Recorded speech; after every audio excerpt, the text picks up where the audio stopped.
The lights are off and away they go. Extremely loose. He's managed to hold on and they get. He missed the complete that. He's crazy stuff. Side Freitas is on the grass on the infield floor. He slides through. He tags Richard Eck.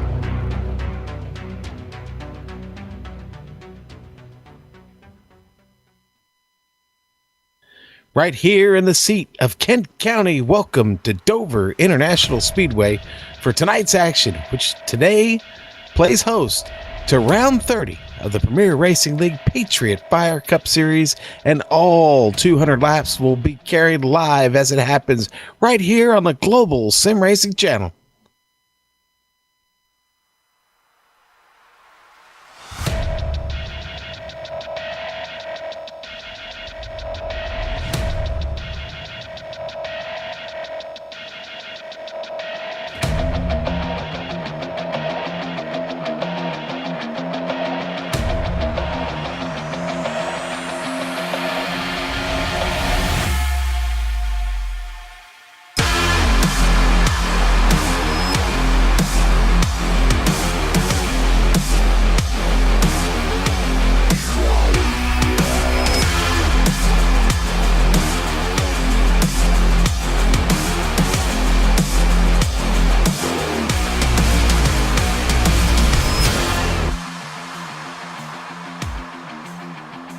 In just under a quarter hour, Miles the Monster will wave the green, unleashing the angry horde of Monster Energy Cup cars for the first lap of round 30 for the Delaware 200. Welcome to the Diamond State. I'm Sean Ambrose, and alongside me in the booth tonight, Justin Prince. Behind the scenes, we've got our director, I'm Jed Yaman, twisting and tweaking the dials, and our camera sets, as always, are provided by the much sought after Dougie Beard. Welcome into another GSRC broadcast. It's the home stretch for these drivers of the Patriot Fire Cup Series.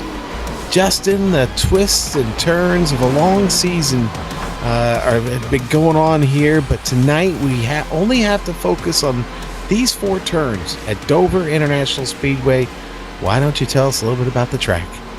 Thank you very much, Sean. Of course, we're here at the 1 mile Dover International Speedway with its 24-degree banking and 9-degree banking down the straightaways. This is a very tough concrete track surface.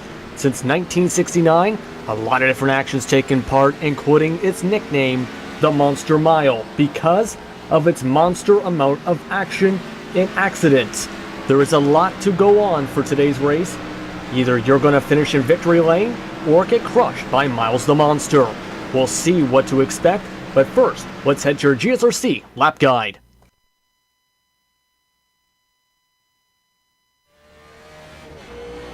Hello everyone and welcome to the Global Sim Racing channel. I'm Brian Yazik. This is Dover International Speedway and this is the GSRC Chevrolet SS. So, without further ado, here we go. Coming out of turn 4 for your hot lap. Get it right up close to that wall. Don't touch it though. Nullify your lap. Down into the very steep bankings of Dover. Letting it float to the bottom. Picking up the gas about halfway. And then finally back out to full throttle as you exit the corner. Turn 3 going to be right about the same. Looking to find that bottom. Let the car set. Roll in. Half on the throttle. 3/4. And then finally full throttle as you come rocketing out of the corner there. As the run progresses, you might see guys kind of take a different arcing line through here. So 1 and 2, just kind of letting it float just a hair up in there into the middle. Back down, back onto the gas, and out of the corner.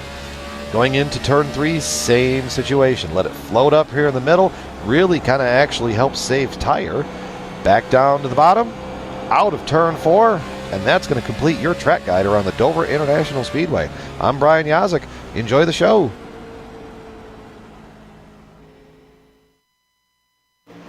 All right, and that is a bad fast lap by the great Brian Yazik, here, administrator here at the PRL, taking us around in the GSRC Chevrolet here at the Monster Mile.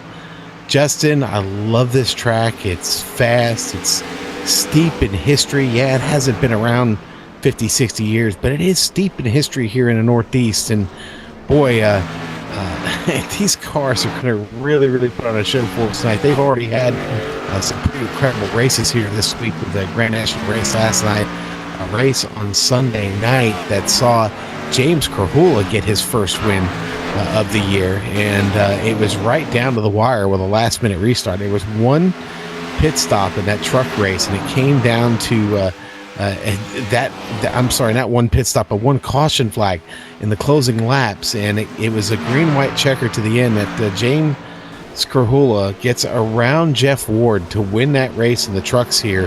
And I have a feeling tonight might be a little bit of the same. Now, the field so far kind of small, only about 23 cars.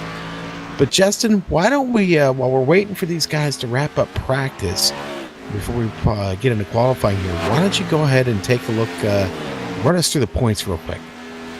Yes, of course, the point standings right now, it's still a pretty close battle for the top of the standings, with Brian Yazik up 63 points now after New Hampshire, while Tommy Ryan is 73 points back, helped in part by his win a few weeks ago. Ricky Harden's in 4th spot right now, followed by James Skrhula in 5th. In 6th, it's currently Thomas George, as well in 7th, Tyler Dalton. In 8th right now, it's Tim Johnston. The red-hot Jeff Ward is in 9th, while Drew Carroll rounds out the top 10. We also have your fall standings at the moment after last week's race at New Hampshire. And who do you think's in the lead? Jeff Ward. He won last week's race as well and is currently up 25 points over Tommy Ryan. James Skrhula is in 3rd spot right now, followed by Brian Yazik and Brody Hayes. Ricky Harden is in 6th spot right now, 59 points back, but Drew Carroll in 7th, Thomas George 8th, Tyler Dalton in 9th, and rounding out your top 10 currently is Michael Krobach. So Sean, as you mentioned, we're going to have at least 23 cars tonight. A lot of implications for tonight. It's going to be very important for a lot of different drivers to finish well here at Dover.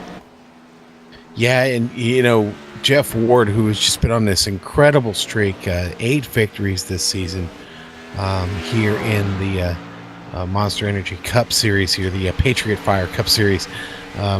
Get my sponsors mixed up there, but Jeff, amazingly, has worked his way up to 9th. He's so far behind, and that Brian Yazik guy, man, Yazik keeps just doing, well, he keeps being the bridesmaid, and that's not a bad place to be when you're trying to defend a championship. Unfortunately, I just don't know. I've kept holding a good thought for Jeff Ward that he could take this championship, but he is some 200 and I think like 17 points out, and that's just going to be I think it's insurmountable at this point, including tonight. We only have 8 rounds left in the season, so 7 for the actual championship itself. But I got to be honest with you, Ward, if he just keeps winning, who knows? Yazik, some reason, has trouble. I don't know, but I will say this. A lot of these guys are going to probably be happy to get out of these 1 mile tracks and maybe get to the 1.5 mile. We still have a race at Talladega coming up on the schedule. So opening things back up may work to the favor of some of these other drivers and maybe end Jeff Ward's streak and get some of these other drivers here a chance to get into victory lane. Thomas George, maybe a Brody Hayes, a newcomer, maybe Brent Pucari, Ricky Harden, Tyler Dalton still looking for that big win. So we'll see. Lots still to go here. Like I said, 8 full rounds, but with practice getting ready to wrap up, we can shift our focus to qualifying here in just a minute. You've seen the practice times, Justin. You see anybody that sticks out as a contender here this evening at the Monster Mile? Other than Jeff Ward, obviously, Scott Eckridge is racing tonight. As he's been running a part-time schedule this season, he's currently 2nd on the practice boards, in fact, and has won a few races. In fact, his last race here on the part-time schedule at Pocono, he came away with a victory. A close battle with Jeff Ward. So I expect those two to definitely be battling as well. And as well, it's going to be a lot of different underdogs possibly. If you have any trouble, especially out of turn 4, that could end up leading to a big caution or a big wreck that can switch out the way the entire race goes. So as long as everyone is able to handle things, we're going to have a lot of good action from start to finish. Well, it's partly cloudy, afternoon setting here on track. 74 degrees. Now the track temperature is a little warm. It's 94 degrees. And you talked about turn 4. We've seen on these short tracks, these 1 mile tracks, that turns 2 and 4 seem to be the issue. Finding the grip, finding the speed off of those turns, not always easy, as we see Brent Puncari be the first on track here, getting us started in qualifying. But like I was saying there, turns 2 and 4 could be trouble spots. We'll keep an eye on that all night. The trucks did this race in 1 caution Sunday night. Now they ran a few less laps, but still it gives you an idea. A lot of the same drivers there. We could see that again tonight. These races, the last several races we've had, have kind of turned into a tire management deal and who's done it the best. And again, you got to go back to Jeff Ward. He seems like long runs really favors those. Another driver that favors the long runs, Brian Yazik. That's why he's sitting at the top of the points. James Krahula can drive anything. We know that. So who knows? Maybe the best strategy does win tonight. We have a lot of time to figure that out. And already drivers getting in their first lap. Thomas George on top of the board. Jeff Ward is out there now, taking in, still winding it up. Hasn't got his first lap in quite yet. Man, he has trouble. He saved his second lap by not going across the line. Tommy Ryan just goes to the top of the pole with a 21.9. That's the number right now. Get below a 21.9. Yeah, a lot of these drivers just trying to get things good with the way the lines are working. As you see, you kind of want to diamond off that corner, and the main reason we see cars getting loose like Jeff Ward there's a little bump essentially coming out of 4 where you have to basically go from full throttle maybe to half throttle for a second, or else you have that happen, or you go loose if you go faster than 160 miles per hour on the exit. So it's going to be, like you said, it's going to be not only the grip and a lot of trouble issues with turns 2 and 4, it's about managing how fast you're going to make sure you don't go out of control, especially here at this track, and especially as we're seeing examples of in qualifying. Yeah, and one of the more recent changes in iRacing with all the different updates and builds is how these tires react. And listen, you beat these tires up, they get very angry at you, and this is not a track that you want angry tires at. The walls come up very quick. It's a very fast track. It's a very demanding track, and you really want good rubber under the car.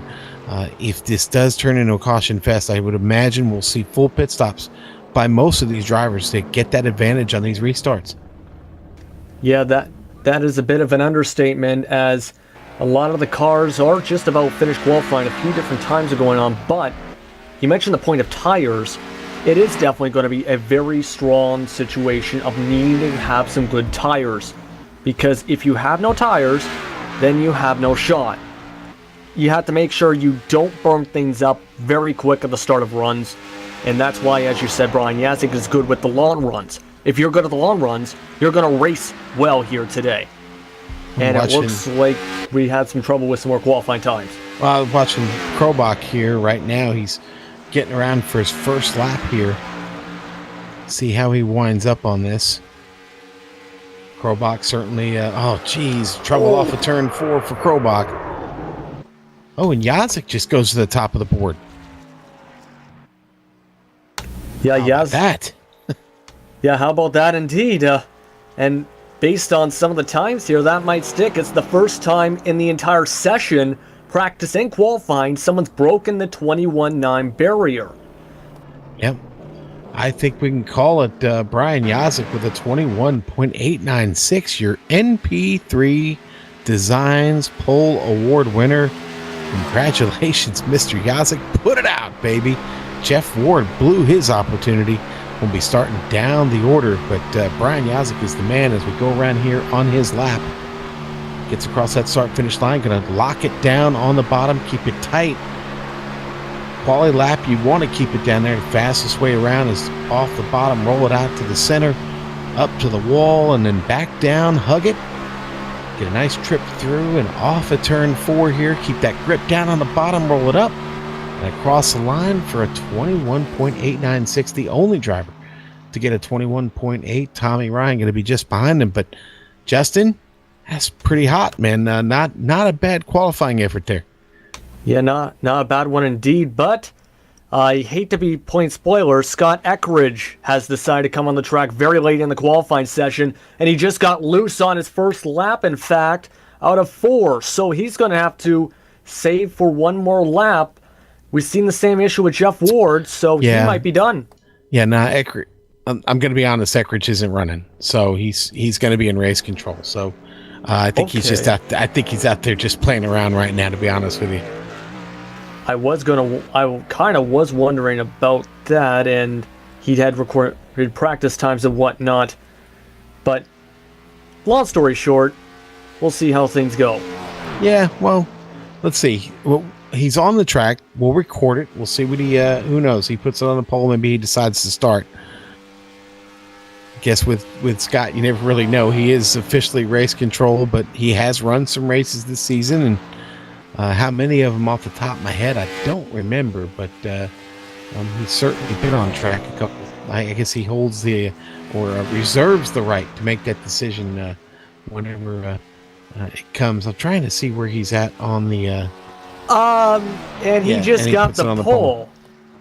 So Brian's award is now being handed to Scott, his teammate, after that. So we apologize for jumping the gun a bit there on that. But now that is your pole time. Okay, so we can run the MP3 Designs Pole Award winner again. We'll give it again to Scott Eckridge. Guess we can roll a replay of that real quick. It was a pretty hot lap, a 21.826. This is the first 2 NP3 Designs Award winners in one night. Here he goes, Scott Eckridge down at a 1. Okay, yeah, he's winding it up here, getting ready. And here we go, out of 4. Now we'll go across the start finish line. Scott barreling that down there into 1. He too going to keep it down on the very bottom, and really it's a test of who can keep that throttle open the most and manage the track surface off of these turn exits. And Scott looks pretty dialed in. He did run a lot of practice laps. I know he was working on a fuel run, but again, no one had said anything official about him running. But hey, that's the way these things work sometimes. And Scott Eckridge puts that car on the pole. And congratulations to him on his MP3 Designs Pole Award. And Brian's going to have to settle for second tonight. So, now that we've got that all out of the way, well, I want to go down trackside for the presentation of this nation's colors here on the Global Sim Racing channel.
All right, 40 seconds and it's all over practice, and we go to grid real quickly. Justin, give me a pick tonight. Well, a pick.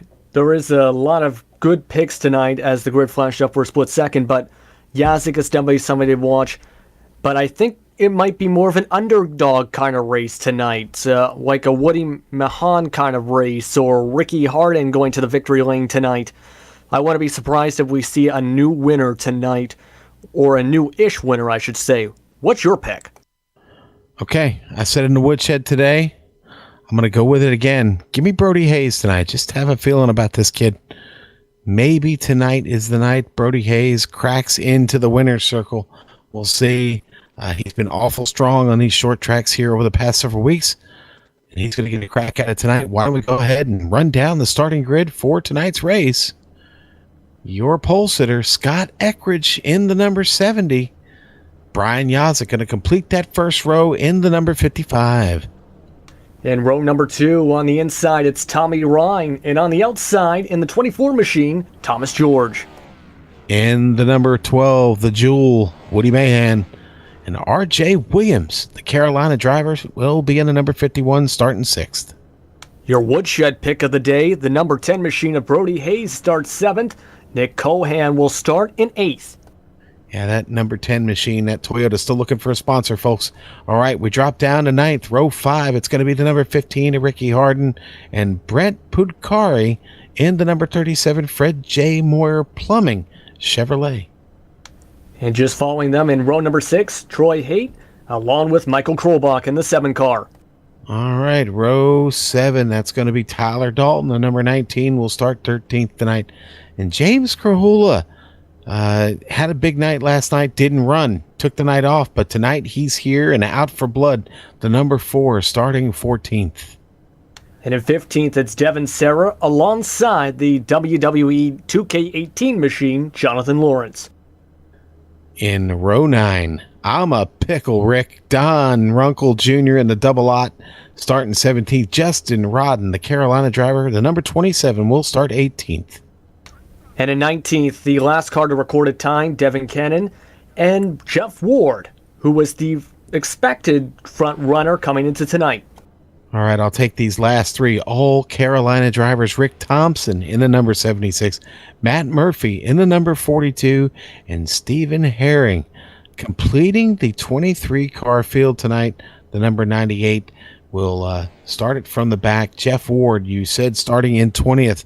Well, let's see what he's made of tonight. He's got a little ways to go here to get to the front. A lot of traffic to get through. Let's see how this shakes out over the next 200 laps. They are off of pit lane and getting the cars warmed up and ready here. The Ford Mustang pace car leading them around. We'll go around once and then we'll, I think out of 4 we will go here, if I remember correctly. We will be coming out of 4. And you did mention Ward starting near the back, seeing what he's made of. This is one of his most challenging starts of the season so far because most of the time he's been starting near the front. We'll see if he can come through the field quickly or he does it methodically. We'll see what he does.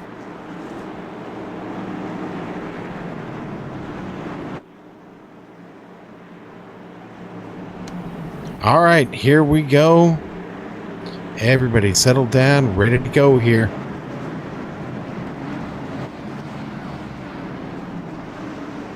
Boy, and Eckridge does not waste any time. He drops all the way to the apron on that start. What a start by the number 70.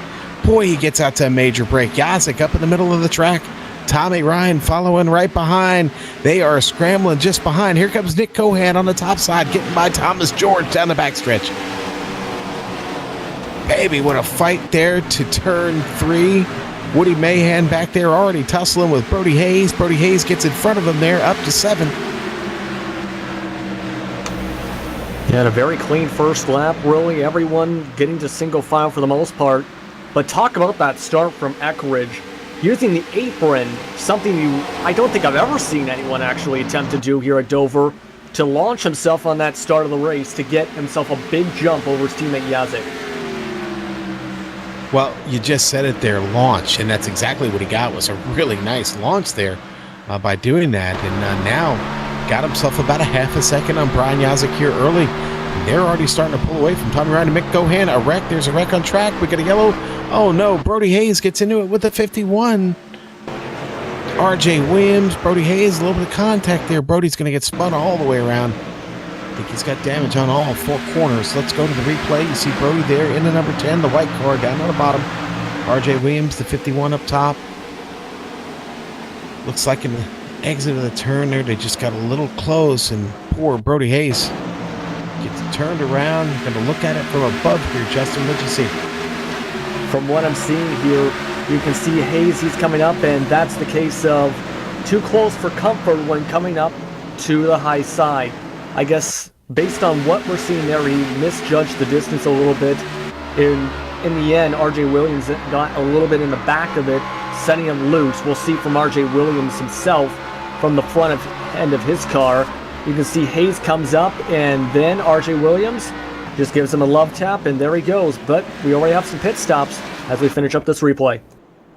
Yeah, it looks like Pancari going to lead him down. Krobach, Pancari, and I see James Krahula there. Rick Thompson, of course, Brody Hayes going to try and get some repair on that machine.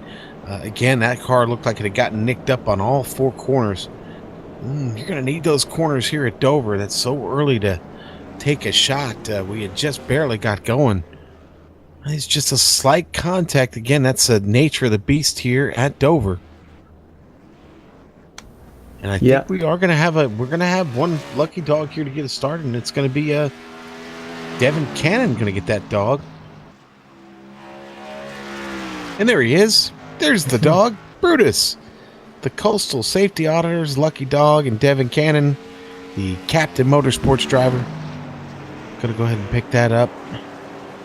Good job there, Brutus. Coastal Safety Auditors, your one-stop shop for fire, life, and safety equipment. Brody Hayes still in the pit, guys. Not good. Taking a lot of repair on that car. He's been in there for well over a minute now. Yeah, right now I'm guessing he's trying to get as much of it fixed as he can, and then either he's going to stay in the pit lane and get it fully repaired, or he's doing exactly what he's doing now, getting out before he goes a lap down to make sure his car is in the best condition for the restart. Yeah, and that's a solid call. Really just save the lap, get back out there. We run into a rash of caution flags here. He'll get a chance to work on that. Yeah, I think RJ Williams, though, got the worst of it. You can see he's going to come in for more damage repair for Hayes, but RJ Williams, his nose got crunched in big time there from that incident, in fact, so that could affect him aerodynamically throughout this race, much more than, say, side damage at this kind of track. That could even cause some engine overheating issues as the race goes on. Well, let's not hope. Let's hope not. We'll see. Only time will tell. You definitely want to keep the car cooling well, especially on a track like this. A lot of high revs heading into these turns, and close quarters can lead to a blown motor, like you alluded to there. And like I said, hopefully we can avoid that this evening. And the lights still on the pace car. I think we have a 35-mile-an-hour pace speed around here, something like that. It's kind of slow. Take that back. It's 45 miles an hour pace speed, 35 on the pit lane. But the lights are out, and that means just one thing: time to go racing again. Scott Eckridge going to lead him off here, Justin. Brian Yazik still right up there with him. Tommy Ryan there in third. Nick Cohan, the big mover here up front already, up 4 spots, finds himself starting in 4th. Yeah, we've seen some pretty big movers, really. And Jeff Ward, we mentioned he started off in 20th. He's also been on the move big time. He's already in 12th. Check that, 11th on this restart. So he's already knocking on the door of the top 10 and could be up there very fast. Yeah, he didn't waste much time, did he, there? That's an understatement. And we roll under the pedestrian bridge here, down that backstretch into turn 3. Getting ready to cut him loose. Once again, the Ford Mustang pace car going to pull off just about here. Will Eckridge drop all the way to the bottom again? My thinking is he probably will. And there he goes, back down to the apron again for Scott Eckridge. Leaving Tommy Ryan and Brian Yazik back there to slug it out with Nick Cohan. Into one they go, side by side. Cohan maybe taking a peek, wants to try and split the middle. No, he's going to back off and let Yazik, Tommy Ryan try and negotiate the backstretch into 3. And they still find himself side by side. Cohan dropping to the bottom, gets the run there on Brian Yazik. Ooh, look at Cohan go. Passes Yazik like he's standing still. Yazik drops back to fourth. Eckrich allowed to run away here early, a half second. And that's what happens when you have a good exit out of the corner, especially out of 4. You get a boost like that to make a pass. And now, if Cohan keeps that up, he might be able to do the same thing to Tommy Ryan if he times it out right. Oh boy, and Cohan seeing maybe a small connection issue with him. Hopefully he can hang on. Thomas George digging in this fight there. The 24 having a battle here with Ricky Harden, who's really up on him. Yeah, right now it's basically mainly single file for the most part, but we have 4 wide. Meanwhile, in the middle of the field, down to 3 wide.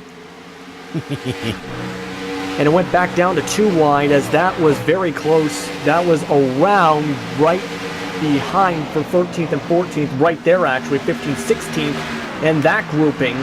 So that is a lot of action going on. And honestly, in this situation, they are scrambling back there big time.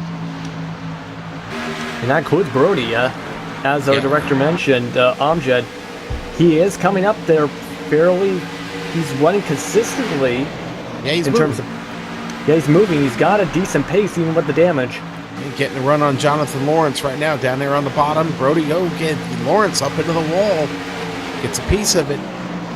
Now he's got Don Runkle there in his sights. The double out going to stay in the middle of the track. Brody Hayes going to get to run down there on the bottom. And that car is still suffering quite a bit of damage on the Toyota. But he's still got the grip down there low.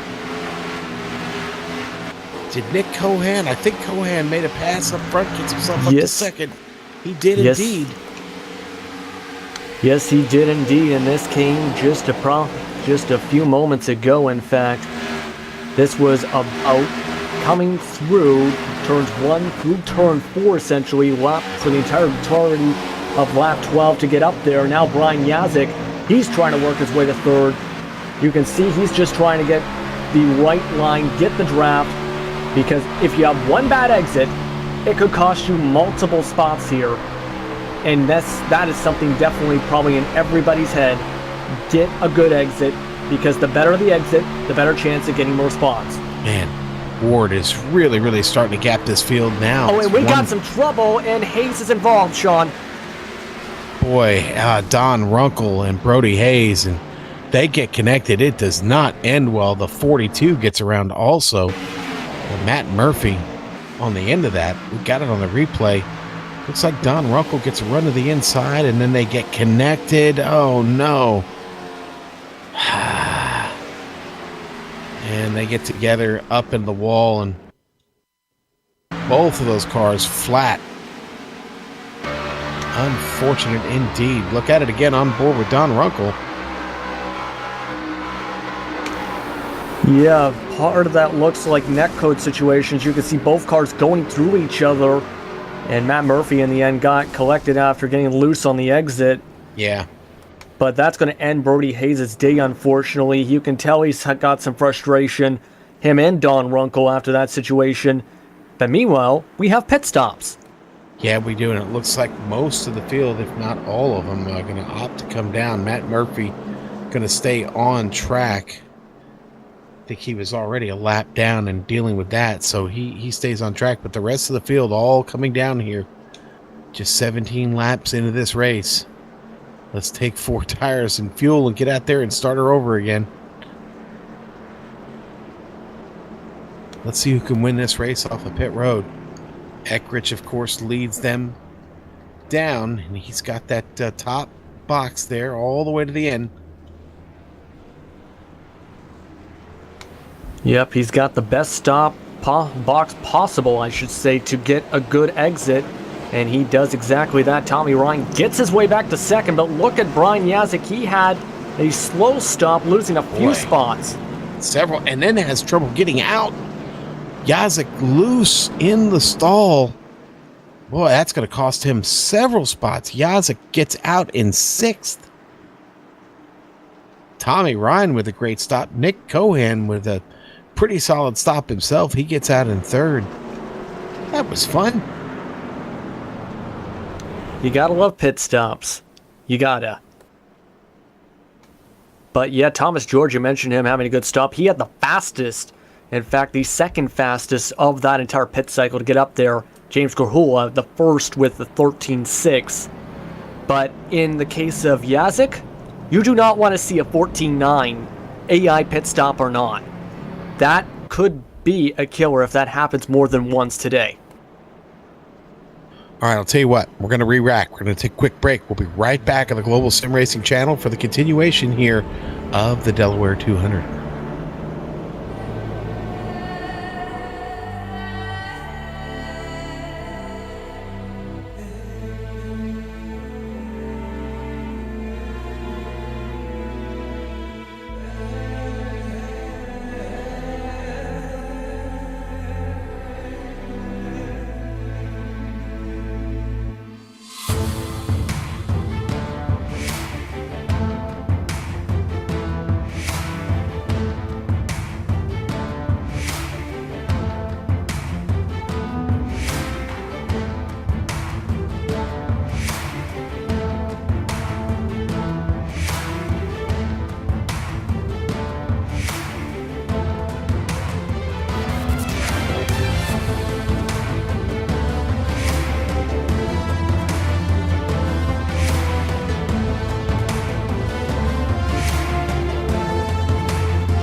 Back with the Premier Racing League and the Patriot Fire Cup Series here, round number 30, the Delaware 200, the Monster Mile. We are ready to go. Miles the Monster ready to drop the flag again here. The caution flag period is just about ended as we head in the middle of turns 3 and 4. That Ford Mustang pace car about to pull off this track. Scott Eckridge going to restart him again. Tommy Ryan on the outside. Here we go. Eckridge going to get on that loud pedal for Loud Pedal Motorsports, and he is away. Nick Cohan almost getting run over there by Ricky Harden. Tommy Ryan stuck up top. Cohan, though, gets back up to speed. It's Eckridge with another great jump using that apron. Here comes Cohan, though. Cohan did not fall asleep on that start. He gets a nice run out there. Finally, Cohan kind of went with him. A little bit of the apron for him, too. Maybe starting to realize that might be the fast way to go on these restarts. Yeah. Cohan really loose there, Justin. Yeah, really, really loose there for a second. But that's what happens when you go faster. You can tell Cohan wants to get up to Eckridge quickly. That's why you're seeing pressing a little bit, especially with him doing the apron in restart tactic. But you got to make sure you don't lose it, or else if you lose it, you lose your chances. Yeah. So, but he's still keeping up a decent pace.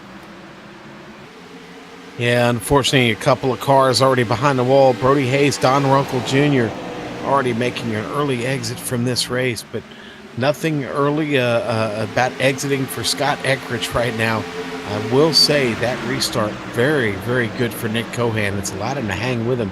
Eckridge has not gotten away yet. Tommy Ryan, to his credit, he's had a nice start. Ricky Harden up 5 spots now in 4th. Boy, I'll tell you what, that number 15 Chevrolet looks pretty good this evening. Ricky looking to get into this podium, maybe get to the top of it. And then you've got this little hornet's nest right behind these guys here. Yazik, Jeff Ward now to the inside of Tyler Dalton, trying to take away another position. Ward does it, puts himself up to 7th. The chase is on. Brian Yazik is right in front of him. Yazik is used to seeing Jeff Ward there in his mirror. So tense moments ahead here for Thomas George, who is just in front of those two. Yeah, very tense moments. Thomas George, in fact, getting a bit of a higher lineup through the middle of Apex as Yazik gets loose on the exit. And that's going to lose him another spot to Ward here. So a bad luck situation through 1 and 2 for Yazik, and on the exit especially. He's going to be able to work it out. As we do have your replay. And now looking at your replay here, you can see Brian Yazik as he's zooming around here, trying to catch up with Thomas George, and then on the exit, just slows up, gets loose, and that loses him a ton of time, having to go to the high side, and is able to cut back in front of Tyler Dalton. He's still in 7th, so he was able to rebound quickly, luckily for him. All right, and back live here. Still really good battles going on the track, but what has happened here in this last restart, we've gone line astern all the way around this track, and now we're racing, baby. Now we're racing. Now we're in for the long haul.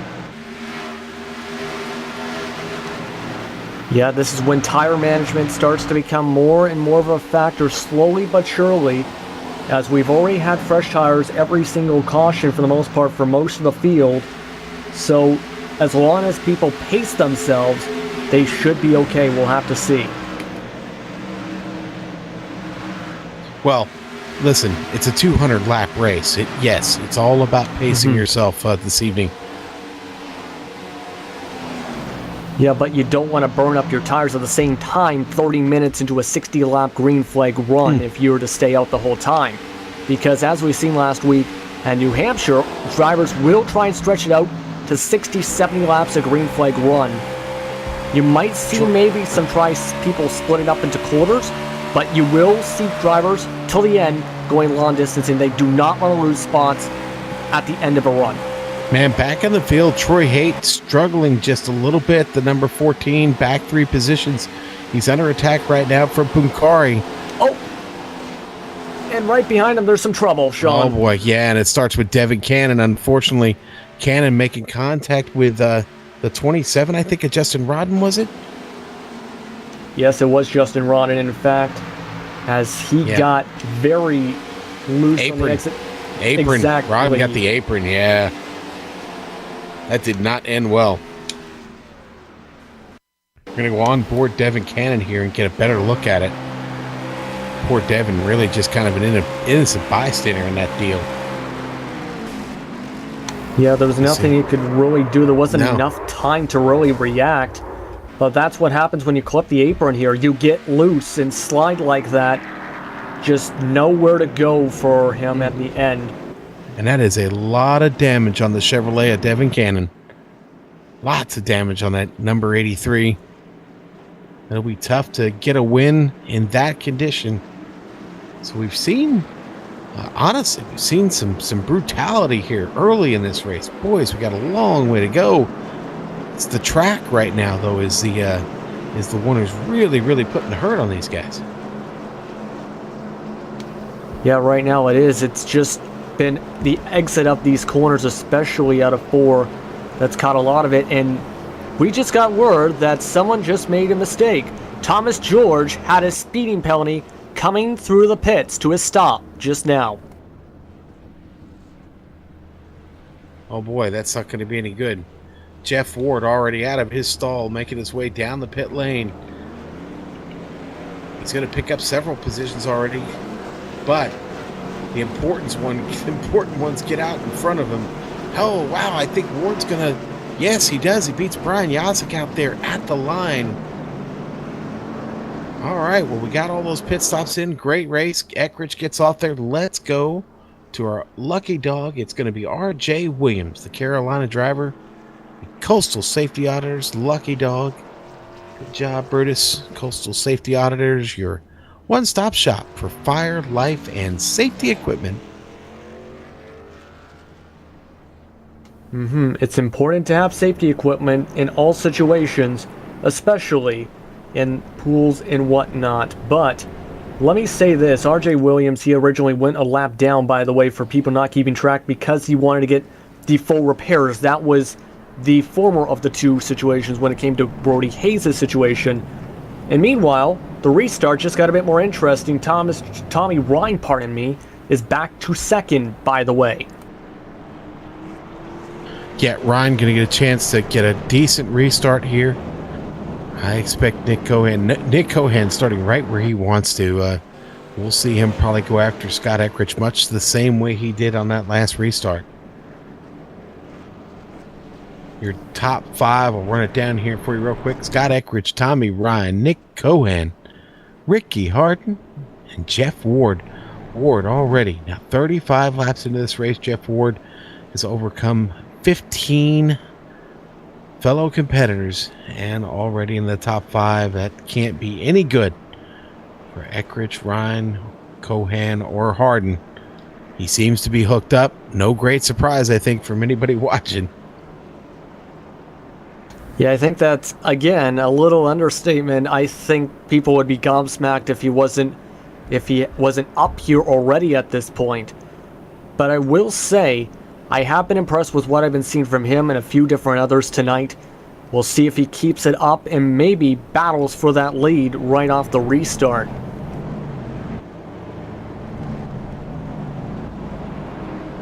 Okay, well, restart indeed.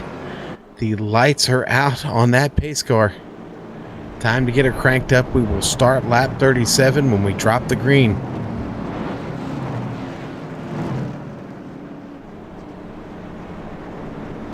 Yeah, Okay, one moment.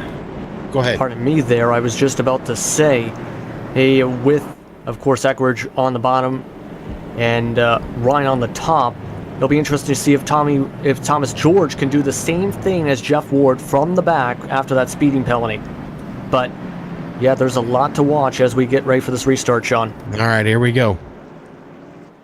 I am ready here. Scott Eckrich has really got a little secret here on these restarts. I expect to see him do it again. Nick Cohan fouled last time. Will he do it this time? We'll see. Ford Mustang pace car now going to make a left turn. And there it goes. Below the line. Front of the barrels. Scott Eckrich. There he is on the loud pedal. Down to the apron. Eckrich stays up on the track. Ooh, I don't know. He might have wanted to take advantage of that.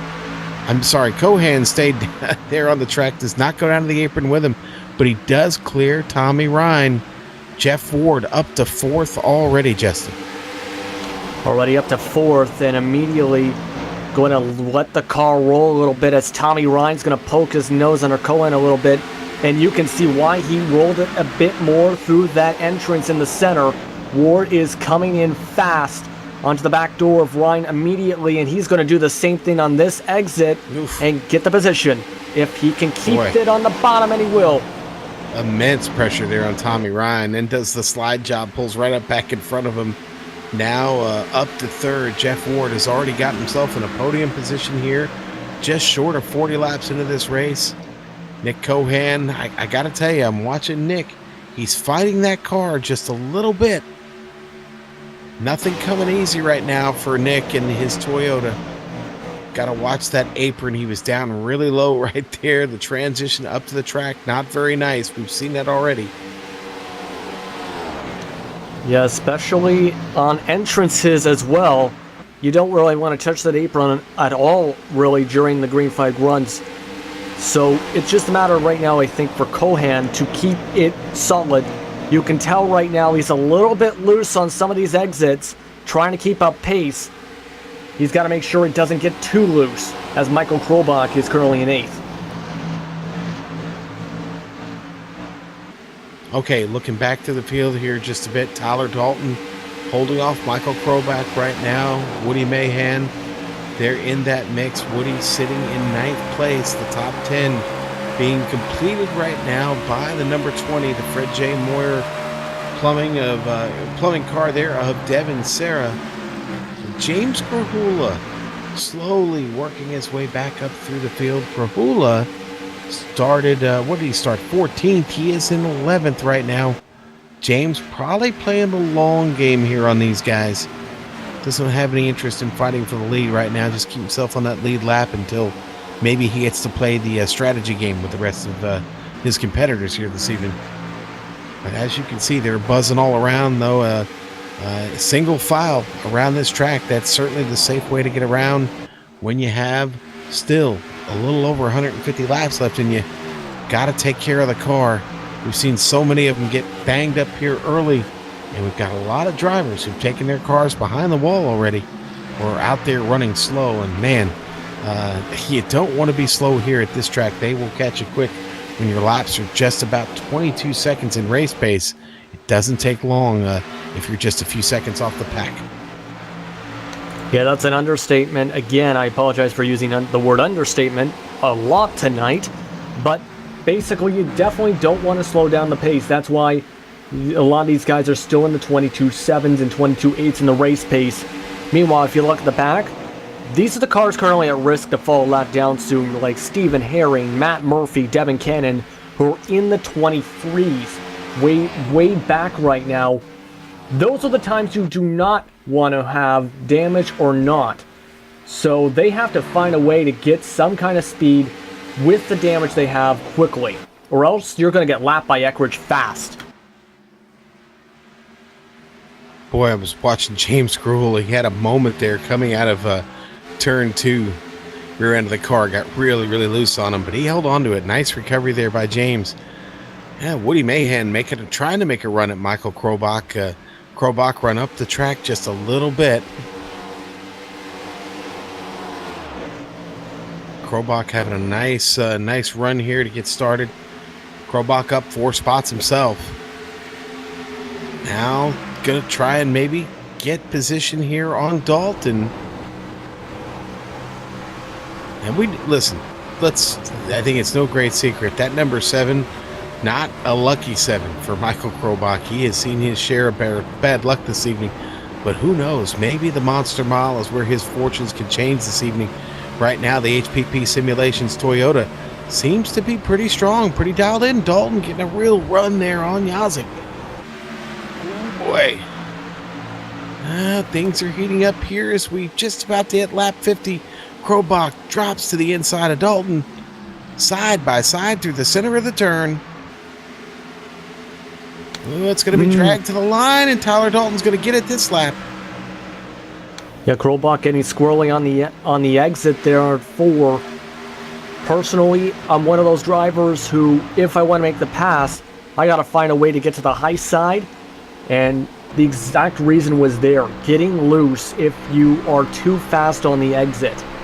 That is definitely something that really scares him. Meanwhile, Yazik is going to slow up on a bad exit himself, and now he's going to be in trouble to lose the spot to Krobach.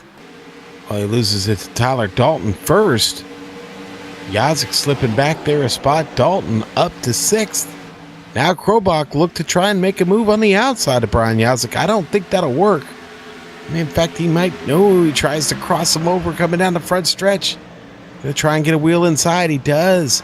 Yazik struggling to dial in that Ford HPP Simulations car.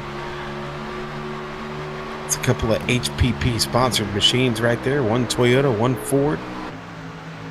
And here comes the Jewel. Woody Mahan in the mix. His Ford looking strong here early. Yeah, definitely looking strong. Yazik, meanwhile, fighting for that position back, but just can't get the exit.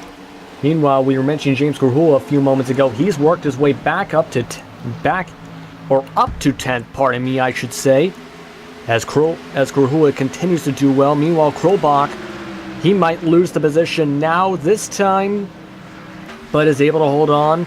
But Yazik, right underneath Sean. Look at this. Wow.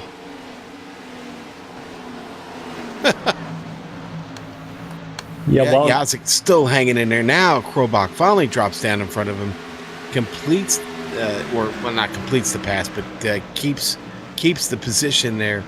Now Krobach making a mistake there in the turn, though. It's going to let Yazik close him in just a bit. Speaking of positions, guess who's now in second, Sean? I'll give you one guess. Jeff Ward is currently in second. He's past Nick Cohan, and he is now trying to rocket his way up to Scott Eckridge, who has gotten a 1.7 second lead throughout this green flag run. We were expecting this from Ward. He's got the momentum going in the right lines he needs to run well. Just continuing to get the right amount of speed, and just has not had too many close calls with looseness yet.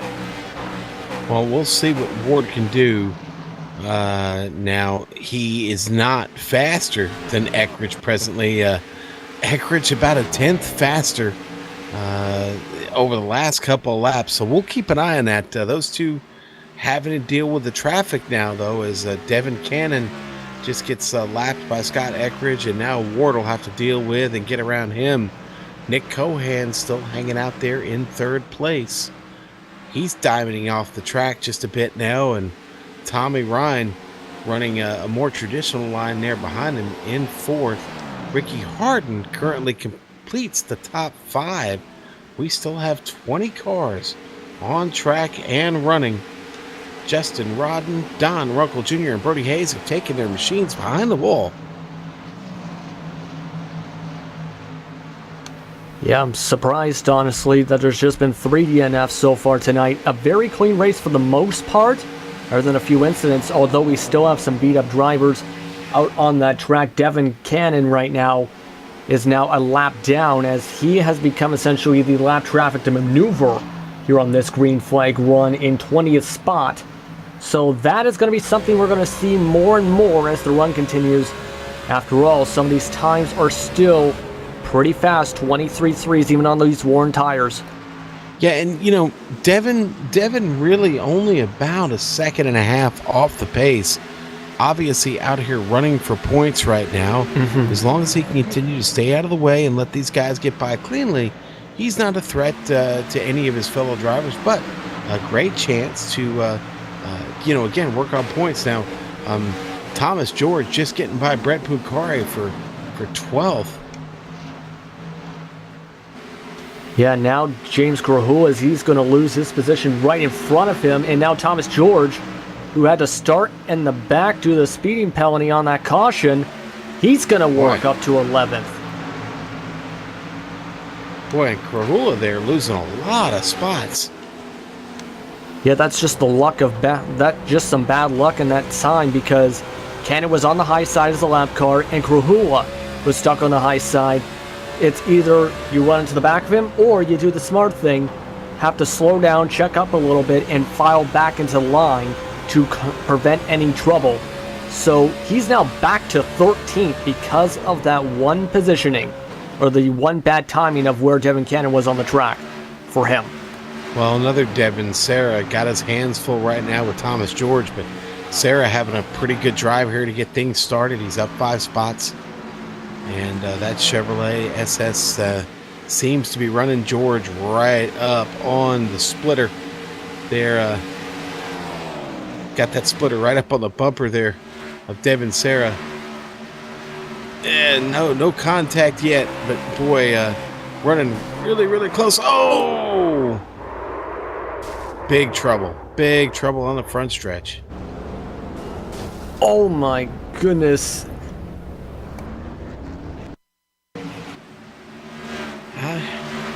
Welcome to the reasoning of the Monster Mile nickname, because that was a monster incident to say the least. Devin Cannon, a few different cars getting around, Krolbach on that, Devin Serra getting around, a lot of different perspectives. We're going to go through as many of them as we can, Sean, here on the GSRC replay. We're not going to go to Michael Krolbach for his perspective. He was the first, I believe, to go around on this replay here, and Tyler Dalton almost went around. Krolbach had the side slide a bit. He got into George. Puncari almost hit the pace car, and then Serra, when he was trying to save it, got hit by 2 more cars. Now we're going on board with Thomas George here, because he's going to get the rear of Devin Serra here, right in front of him. It's a case, though, George just nowhere to go. And, boy, you see the front end damage on that car, and then he gets a small piece of Krolbach there on the door. Boy, lots of cars involved in that. Yeah, that was, I don't even know how to phrase it. That was kind of an absolute mess, really. with everything going on there. In some cases, nothing you can do, and others, just hold on for the ride. Boy, we had a great run going there. Eckrich gonna get into his box first. His car already going up on the left side and away. No problem there for Scott Eckrich getting out first. This Ward's going to cycle out, I think, in 6th. Evan Sarah and Stephen Herring didn't go in, but they will be going in. Our lucky dog this time here, we're going to bring Brutus out, and Cannon, Devin Cannon, going to be your Coastal Safety Auditor's lucky dog there. The Captain Motorsports driver going to get one back. Number 83, Coastal Safety Auditors, your lucky, your one-stop shop for fire, life, and safety equipment. We're going to take a quick break here on the Global Sim Racing Channel. We'll be right back here for the Delaware 200.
Welcome back to the Delaware 200 on the Global Sim Racing Channel here with the Patriot Fire Cup Series. And we are at lap 70 here. We'll start lap 70 when the green flag drops.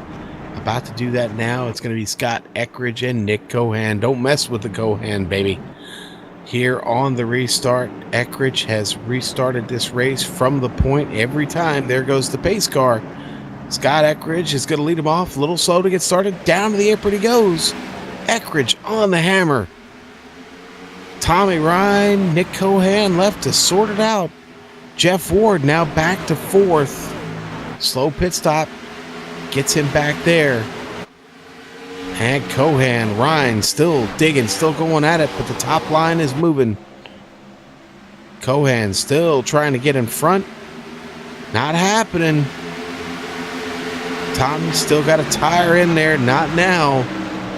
Cohan finally gets away. Now Tommy's fighting with Jeff Ward. Ward looking to get back here to 3rd. Nothing yet. Ward looks like he makes just a little bit of contact with the wall. Maybe a scuff. Doesn't break his momentum. Yeah, there's the 15. Ricky Harden in this mix. Yeah, Jeff Ward, he lost a few spots because of his pit stop, partially a slow stop, partially pit stall situations, but he's immediately making his impact through this field very quickly here, Sean, and he is already getting ready to challenge Cohan. He's been able to get better exits than some of his competitors tonight because He's been letting it roll more into the entrance a bit more than some of his competitors, and in the center to get that faster out. It might be something you have to see some other drivers do if they want to maybe catch up here in the near future up to Scott Eckridge.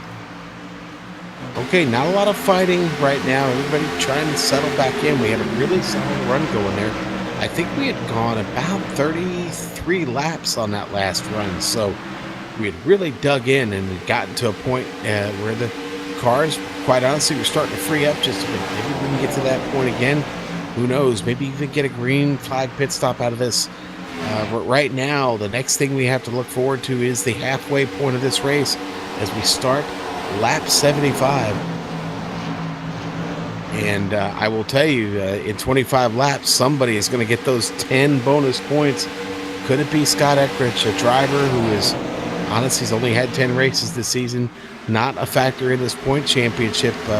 Boy, Jeff Ward, it could go a long way if he keeps picking up those bonus points. I would just imagine he would love to get there in front of Scott Eckridge. He's got 24 laps left to do it. First, though, he's got to get his way around Nick Cohan. Nick not giving him anything, but does now. Nick finally just lets him go. Now Ward is off to the races, as they say, and in his pursuit of Scott Eckridge. Eckridge just a 1.3 seconds ahead of him. Now let's see if he can start ripping off some faster laps than Scott.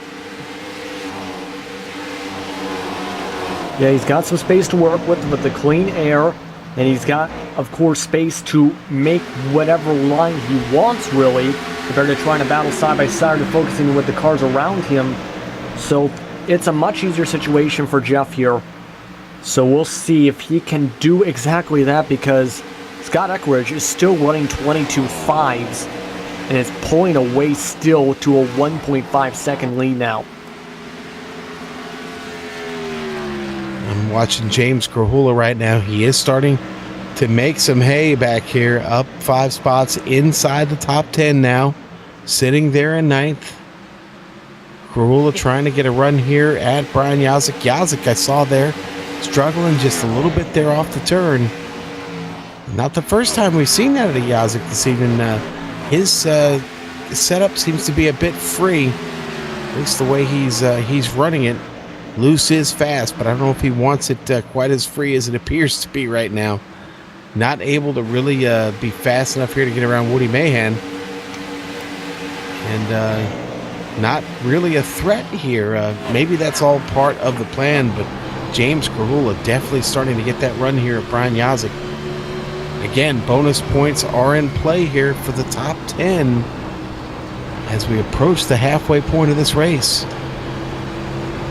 Yeah, you mentioned Krahula just behind him. The one thing that's really been helping Krahula has been getting faster in the turn-ins. It's been working for him much better than some of the other cars by far tonight so far. As you can see, he's still in the 22.8s because of it. Meanwhile, there's still most of the field's in 28.9, so he's getting a 1/10 of a second faster by diving it in there faster into the corners, being able to hold it, and then still getting decent exits. The one thing that's hurting him is that exit, as we have some contact just behind him. RJ Williams bounced off the wall again. All right, so Jeff Ward was just a little bit quicker that lap, but I got to tell you, the margins are really small here. We're talking about hundredths of a second, not tenths, not a half a second. It's really, really slim. Not enough to catch him here. Gonna have to get better. Eckridge obviously is gonna have to find some kind of trouble, because Eckridge has really, really got this track figured out. So does Jeff Ward. This should be a good fight right to the end if things just stay the way they are now. Cohan with a really, really nasty slide there off of turn 4. Great job of saving the car. Yeah, that was a little bit of a heart attack if you're Nick Cohan right there, because if you slightly even turn to the right when trying to save it, you're going to smack that wall and end your race that way. he is lucky he was able to just close it in, and so there's more trouble. Oh, boy. There is, and it's Woody Mahan with big trouble coming off of turn 4. Poor Woody, he just gets, the car just breaks on him. Maybe even gets a piece of the wall. We'll watch it here on the replay. There's the jewel back there, and you see him run up towards the wall, goes spinning around. Everybody manages to get by that. So we're going to go on board Krahula. Watch his wild ride here. You see James there in the 4. Frosty Pop Racing. And it's Brian Yazik right up in front of him. And Woody Mahan in the jewel. Yeah, you see him hit that wall. There was the mark on the wall, so he definitely hit it. Yeah, Krahula just gets by. Ay. Oh. Yeah, that was exactly the point I was making about turning right when trying to save it. That was exactly what happened to Mahan, unfortunately for him, in that Pearl car. His engine's now a barbecue. He may as well be done for the day. We have seen, Rick Thompson return even with the smoke. So, as pit stops start, we'll see what everyone decides to do, other than the obvious 4 tires. Yeah, it's about a 20-lap run that time, 19 to be exact, and or no, was it 20? I think it was 20 actually. 20-lap run on those tires, so not a bad idea to take some, and let's get fresh and do this again. The halfway, your fresh tires here could yield bonus points for you. Scott Eckrich again, all the way down there at the end of pit lane, and he's going to get out first. I don't know. We'll see. But there he goes. He does get out. Nick Cohan going to get out second. Let's move on to the lucky dog because somebody got it, and Thomas George is the man. Thomas George with our Coastal Safety Auditors. Lucky dog. There's Brutus. How you doing, buddy? He's getting his workout today, Justin, but Coastal Safety Auditors, we always love to remind everyone that they are your one-stop shop for fire, life, and safety equipment. It may not be the last lucky dog we see. You think? It is a small track after all, and it's, like you said, if you fall behind, it is easy to fall a lap down. And if you're not the lucky dog, you don't want to be a lap down. Well, I've got to be honest, the favorite color of the official color of the Patriot Fire Cup Series here lately has been green. So a little surprised to get the cautions we've had this evening, but they all seem to have been timely. We had a couple that were maybe quick, but these last couple have been, let's face it, when the drivers would have liked to have seen them. It's avoided a green flag stop situation. We still have a lot of drivers on the lead lap. Now, yes, we've had a fair amount of attrition and several cars behind the wall, but the racing up front is exciting. And Scott Eckrich going to get a chance to start this race from the lead again. And he's going to bring Nick Cohan with him. So, going to be a good fight here on this next restart. Yeah, it's just been an absolute fight, really, to try and catch up to the man himself, Scott Eckrich. There's a reason he has the most wins in the Cup Series history for the Premier Racing League. So it's just a matter of trying to figure out for some drivers, I think, how is he able to do that restart with the apron in some of these cases to get that boost? Because in some cases, you might get loose like you do going full speed as well. I am tempted, I think, like some people are, to see a long green flag run, Sean, because that will really switch up strategies and seeing how that goes, especially if it leads to restarts on the worn-out tires where you will see tire spin. Yeah. Well, what I see him doing is honestly, he's getting kind of a run down the hill, if you will, to that apron, and that's giving him just enough edge there on this restart to get that nice jump, and he's been able to hold on to it. No one's shown that they can pass the mighty Scott Eckrich so far this evening. Cohan could be his best opponent right now. We'll see. The lights are off, and we're ready to go, though, as the pace car gets into turn 3. Scott Eckrich getting ready to restart us all. I'm sorry. Yeah, I'm not getting lost here. I promise. Eckrich getting ready to restart us again. And you know what? He didn't waste any time that time. Look at what Eckrich did there. Gets the jump on the rest of the field. Caught him sleeping already. Out to a half a second lead. Tommy Ryan, Nick Cohan. Cohan gets a little bit of a wiggle into the turn. Keeps it clean off the turn. Here comes Ricky Harden and Brian Yazik. Oh, baby, what a restart. Well, baby, what a restart indeed. It's time to boogie down and get some positions. As right now you're seeing that exact battle. Tommy Ryan, he does not want to give up second again to Cohan. And meanwhile, one thing also to note, Jeff Ward, he fell back to 10th after the pit stops. So he is going to want to fight back immediately as well, as Tommy Ryan's making that bottom one. Yeah. Well, how long can they keep this up, though, and the cost that's coming of those tires right now? Cohan continuing to fight to give Tommy Ryan everything he's got. Tommy Ryan, though, got some help behind him there. His teammate, Ricky Harden, not going to leave his sixth. Ricky going to stay with him, help him out. Tyler Dalton down there on the bottom also. Oh, boy. Cohan really, really loose off the top of the turn. Here comes Ricky Harden. Right up on the bumper of Tommy Ryan. And there's Yazik almost making contact with the 15. Oh, look at this, though. Jeff Ward, too, making this 2x2, 3-wide, 3-ways pack. My goodness, Ward had to check up big time not to get into the back of Harden. It's a piñata full of bees, my friend Soup would like to say. And they are swatting at him right now. Jeff Ward in the middle of all this. He keeps getting a run there at the 15 of Ricky Harden, then has to back way out of it.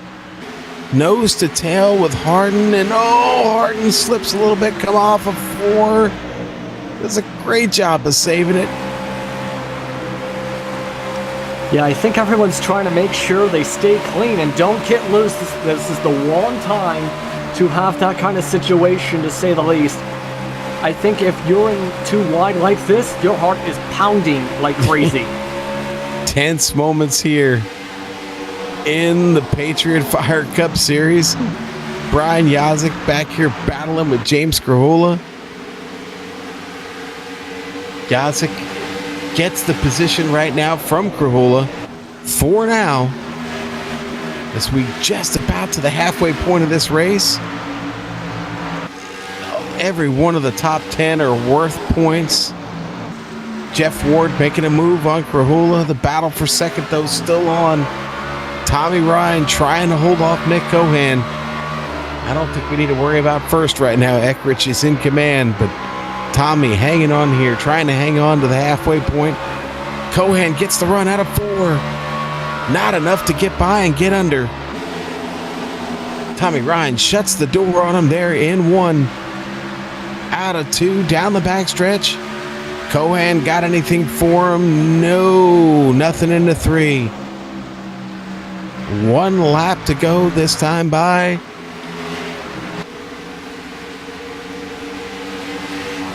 Will Keon Eckrich, it looks like he is going to pick up the American Pool Supply Halfway Award. Give it to Scott Eckrich here in the Delaware 200. Started on the pole, and now he's going to take that award. Congratulations. Big points here, though. Tommy Ryan going to hang on to it for second. Nick Cohan third. Tyler Dalton in fourth. Brian Yazik rounding out your top 5. Jeff Ward, James Krahula, Ricky Harden. And Ricky just got by James after the completion of lap 100. Here you mentioned the bonus points here with right now Yazik still having that points lead. Ryan and Cohan have to get as many points as possible. For Ryan, because he had a larger deficit of the 3 coming into this final stretch of races. For Cohan, he's missed the past couple of weeks of races. So the more points you can gain on Yazik, the better for both of them. I don't think Cohan's missed any races, though, has he? in the past couple weeks, he did not compete at Richmond in New Hampshire, which affected his point standings. He fell from 20 points back to about 63 points back entering today's race. But all points count, Sean. Right.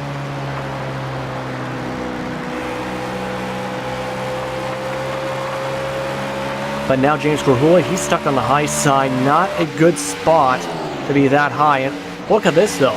RJ Williams, with that damage, is now up to 8th, Sean. Yeah, RJ having a pretty solid run here. RJ, another one of the newcomers to the league. RJ having his 5th start tonight. He's got 1 top 10 and 1 top 5.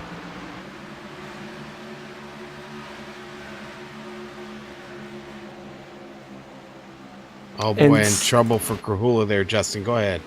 I was just going to say he just pinballed off the wall seconds after that pass by RJ Williams as he's fallen back to 10th. He's got some pretty significant side damage, partially because of that pinballing, as Pancari was able to get by from that. Okay, some terrible luck from him. Jeff Ward getting by Tyler Dalton. Ward picking up another position as he tries to climb his way back into contention here. Up to 4th. Yazik sitting there just behind Dalton. Maybe it's a little early for Yazik to be thinking about his end game. He's been in the mix, but he's never been up front this evening, and I wonder if we're going to see that 55 up there at some point. The battle ahead still rages on, though. It's Nick Cohan, Tommy Ryan, still fighting for those spots there on the podium, 2nd and 3rd. Ryan's got it back right now in 2nd, Cohan in 3rd. Still one of the best battles on the track. That battle, though, has continued to allow Scott Eckridge to get away. He's almost 3 seconds ahead of Tommy Ryan now. Eckridge just having his way with the Monster Mile this evening. Yeah, I'm not sure what everyone else can do to try and stop him, really, because it's up to 3.1 seconds now, by the way. He is still running very fast lap times. He is the only car still in the 22s. He just fell out of the 22s just now for the 23 flat. But he's just been able to set that pace from the get-go. Again, he's got a perfectly clean car at this point. Just been able to dial it together. Once again, like I said, if they can stay green, it might come down to pit strategy to get the win from him. Great shot here on board with Nick Cohan. Get a real feel for this battle he's having with Tommy Ryan. And Jeff Ward just behind Nick here, starting to really fill up his mirror, put the pressure on him just a bit. Just surveying the field here. A couple of drivers who spent some time in the pits are now back out on track. Devin Serra is back out there fighting. Rick Thompson is back out on track. They have got all the potential to get positions within the top 20 now that they're back on track. It could be a decent night coming from a little bit of bad luck.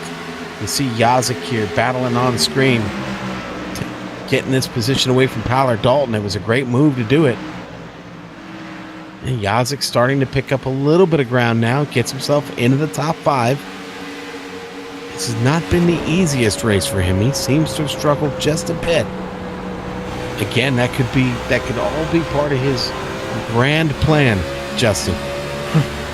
It could be, because he has had loose situations to start off a lot of short races in recent weeks and was able to get it back together for the end of the race for good finishes. But we do have a pass coming up. I think so. I don't know if it's a matter of if, but just when right now. Jeff Ward really started to dial it in here. Made one run at Nick Cohan there just a moment ago. Nick Cohan with a little bit of trouble coming off of 4 right there. Maybe opens things up just a bit for Jeff Ward. Ward going to look to the inside. He's going to try and get it, but boy, Cohan does a good job of keeping that car in the center, making it rather impossible there for Jeff to get under him. And Jeff's got to slot in, get right behind him, try and get a run off the turn. He's going to take a run at him here again. Yeah, there he goes across the start-finish line. He's going to get a wheel inside. There he goes. Oh, trouble on the track. There comes the caution flag. It's Ricky Harden with a big spin off of 4. In front of everyone. Oh, what a great job by Ricky Harden of hanging onto the car. That's about a 28 lap run, and then we get a caution flag. Someone already made the comment, man, that was great getting it right now. There's Ricky coming off of turn 4, and he just there at the end gets that left rear on the wall. Going to pick up a little bit of damage there, but what a save by Ricky Harden here, Justin. That was a masterful save, really, to minimize any potential damage. As we'll see, he got a bit too fast on the exit and just at the right time was able to turn it right to make sure it didn't slam the wall too much. So he's just minimized that damage, and he'll still be in the top 10 because of that save. Well, what we have here is a situation where everybody is going to come back down pit road. Oh, boy. Let's see if anybody can pick up a position here. Well, pit stops have been pretty good tonight, but I don't know. We've seen a mistake or two. Can anybody gain a position here in the pits? Scott Eckridge got to make his way down. We'll get to the lucky dog here in just a minute after everybody has their stop. Eckridge gets it in the box clean. So important. Hitting your marks there, getting into the box.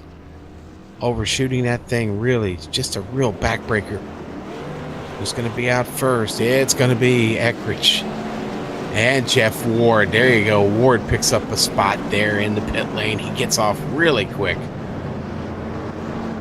Definitely one of his best stops of the race, a 14-2 to get right up to second. All right. Well, let's award another lucky dog, and we're going to give it to Devin Cannon again. His third of the night. The Coastal Safety Auditors lucky dog. Good boy there, Brutus. Here's our man, Coastal Safety Auditors, your one-stop shop for fire, life, and safety equipment. We're going to take a quick break here on the Global Sim Racing channel. We'll be back with the conclusion of the Delaware 200. I say the conclusion, who knows, but we'll be back here in just a moment.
Welcome back to Dover International Speedway. Tonight's action here in the Patriot, in the Patriot Fire Cup Series has been exciting here at the Monster Mile. The lights are out on the pace car, and we are about ready to get them back underway here, Justin. The story this evening, Scott Eckridge showing up late on the qualifying grid there, knocks Brian Yazik off the pole, and well, let's face it, it's been his race since we got started. It's still his race. He's going to restart with Jeff Ward right next to him, and Eckrich is on it quick on the hammer. Boy, he gets away really quick that time. Leaves Jeff Ward in the dust. Ward, though, going to be able to get out in front of Tommy Ryan here. Tommy Ryan left a fight with Nick Cohan. Man, we got some dudes up front here tonight. These guys have managed to survive this war here on this concrete track. And right now, Scott Eckrich getting away clean, but not clean enough because here comes Jeff Ward. Jeff Ward really starting to get on it now. I'll tell you what, we have passed that halfway point, and right now, everybody thinking about the long game to the end. Yeah, now it's just saving those tires, really. On fuel, you can just about make it, I believe, from here on out. Tire-wise, I wouldn't say it would be the most desirable situation, but you just got to make sure you get to that finish line as best as you can now. Especially take advantage of the opportunities you have. That's why Jeff Ward, for example, it was his best restarting position of the race with that second spot. And that's why he's now just 4/10 back now and able to keep a fairly good pace right behind Eckrich. Well, if loose is fast, then that's Jeff Ward, because seeing a little bit of freedom out of the rear end of that Chevrolet every time he gets off of turn 2 and turn 4.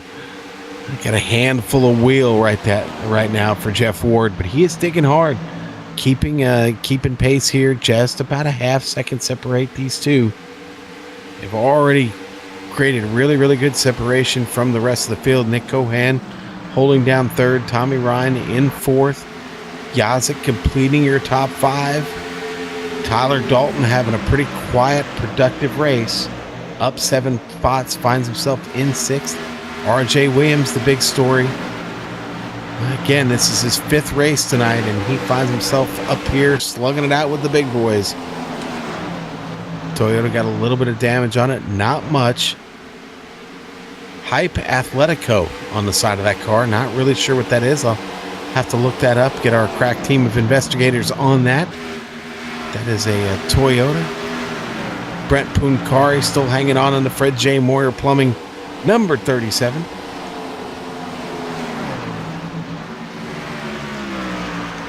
Yeah, we got a lot of good runs, and some cars, even with the damage, as I mentioned, depending on the severity of the damage, it won't affect you too much at a place like Dover. That's why Thomas George is up in 9th right now, even with the damage from that caution earlier on in this race. And Ricky Harden, with his spin with the very slight damage, still in 10th. So, go ahead, finish your thought. That was my thought finishing up there. I apologize there. But a lot of good runs from drivers, from various amounts of drivers tonight. Okay, battle for the lead is on. Here we go. Jeff Ward right there, getting this run here at Scott Eckrich. We ride on board with Ward. A couple loud pedal motorsports teammates going at it. Both, and listen, and when you talk about talented drivers, both are incredibly talented. Great teammates. Both with I ratings, and for those that you don't know what that is, that's how you're classified on iRacing. Both with over 4,000 I ratings, only about 800 points separates the two, and they are oval masters. And right now they're putting on quite a clinic. Nick Cohan finding it very, very hard to catch these two. Nick Cohan, no slouch himself. He's won a few races this season here already, and obviously a contender in the points. Nick 3 races this season, so no stranger to the podium, but not enough to catch these two right now. They are the class of the field. Jeff, just not enough to get around here yet, though. Still plenty of time to get it done, and I certainly believe we've got another pit stop, at least one. If we stayed green, I'd still think we'd get one more pit stop, even if we stayed green here. I think you might be able to run it out, but like you said before, Justin, I think tires are going to be a real issue. I don't know that you want to try and finish this race on 75 lap tires. Yeah, it gets too worn out because not only do you have the tires go worn out, it does get more and more looser and hard to control as the tires wear out here. And there's a difference between being just loose, where you're loose as fast kind of situation, where if you do get too loose, you can just catch it, barrel it, to make sure it still goes straight. And then there's snap loose. Okay. And getting too loose where you lose control. You don't want the latter with the worn tires, which is why you want to go in. All right, Thomas George is in trouble here. Ricky Harden making him nervous. Ricky really putting a lot of pressure here on Thomas George, trying to pressure him into a mistake. Maybe even playing a little bit around with the air there in the back. Ricky making it very, very tough on George now. And of course, Ricky has his friend James Krahula right behind him to help pick up the slack. Thomas George looking to be a victim here really soon. This is a big position. That's for 8th. Ryan dancing around back there. All over Thomas George's mirror. Gotta be tough.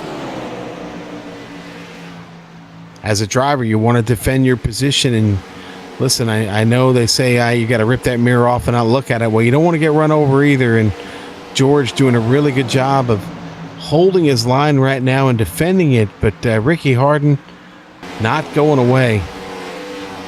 Not going away at all. The Michelin man right there knocking on his door. 3 Chevys line astern right here. James Krahula in the 4. Yeah, and Harden finally able to get under. You've seen he was trying some different lines to get enough speed to be able to pull that off. I think he's too low, though. And in fact, he had to let off there to make sure he kept the handle on that car. Yeah, you said it right there. He had to let off. He doesn't, then he is going to be barreling out of control. And don't let me forget about Brent Puncari. He's right here in this mix with them. This is a battle for the top 10. Great 4-car battle going on right now. Things still heating up front, though, too. Oh, here we go, though. Harden making that move on Thomas George. Can he pull this off? George going to continue to fight up top. Oh, and Harden gets loose. Gets loose again.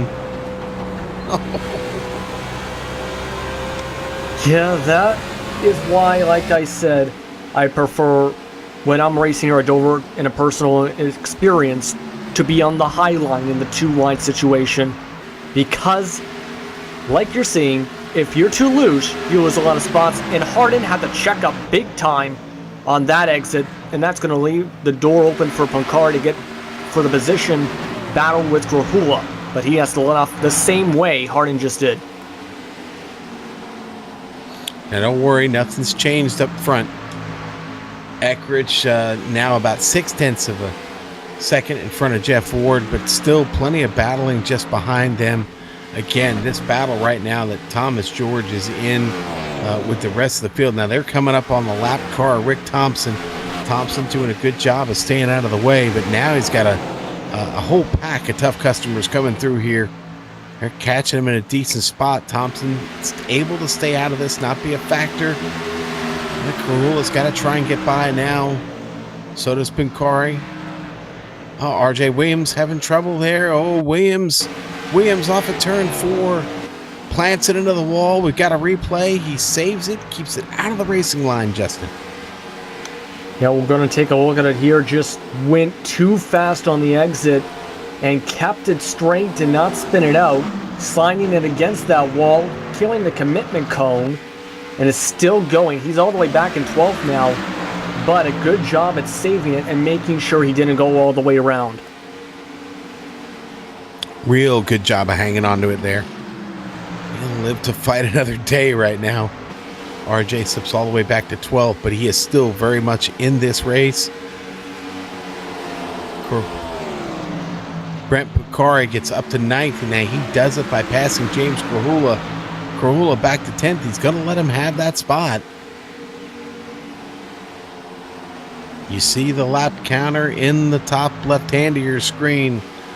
Folks, this race is going away quick. Drivers running out of time to advance their position. Ricky Harden still up here battling with Thomas George. George in that Bass Pro Shop Tracker boat, number 24. really able to just keep hardening his mirror right now. It's worked out for him. Tyler Dalton up there in 6th, running all by himself. He doesn't have a partner. It's just him and the track.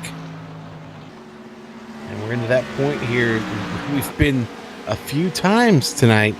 About 30 laps on this run, Justin.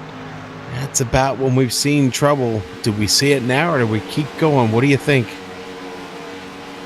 I think it is possible we'll see trouble pretty soon, depending on how things go. If you have cars going too wide, going through 4, and one car starts getting slightly loose, that might be the trouble point for this time around. That might be soon what to expect, because Tommy Ryan is losing ground as Brian Yazik is about to close in, and Nick Cohan just lost a bunch of time on the exit just in front of them. Yeah, and you said that Yazik is starting to pick things up a little bit. Again, this all could have been by design here for Mr. Yazik. Very, very smart racer, and always comes into these things with a bit of a strategy. A little bit of research goes into his preparation. So Yazik definitely ready for this one tonight. He comes across the line with 50 left to go here. Yazik with just a little bit of damage on the nose of that machine. Probably was on one of those incidents. He might have gotten to the back of someone slightly. That could be hurting his top speed just a little bit. It's more, pardon me there, it's more on the right front tire well there with that damage to kind of correct you there than the front nose. But as you're seeing, it isn't really affecting him too much. It's just if you have too much damage in that situation, as we've seen in many cases tonight, you lose that speed. Yazik has kept that speed, and he just added some more damage, pardon me. Yeah, it's not going to help. Not going to help his effort at all. In fact, that will hurt him. You do start to bang up that right front. It hurts your downforce. You need that downforce on the right front. That's what helps you turn. Yazik going to probably struggle a little bit more because of that contact. Now, Tommy Ryan still holding on to 4th in front of him. Nick Cohan. Nobody has gotten away from Yazik. It's all up to him. Has a little bit of trouble there. Gets that car all the way down to the apron, and you got to be careful there. The transition not easy on the cars. We've seen a couple of spins tonight because of that. Yazik, though, still hanging on to a top 5 spot. Listen, he's got the points lead. Top 5, not a bad way to finish this race.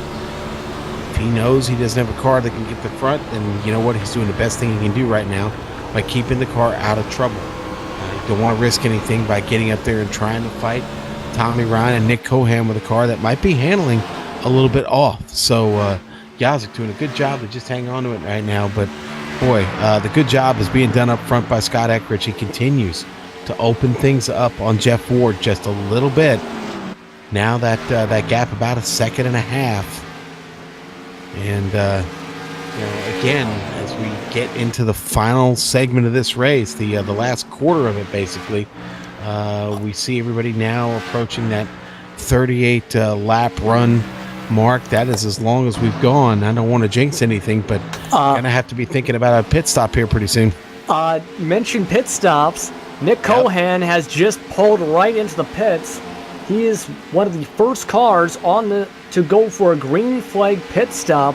There you go. The first main contender, so right on cue as the 37 is going to join him. And while all that was happening, Jeff Ward decides to come in. Yazik had just overtaken Tommy Ryan.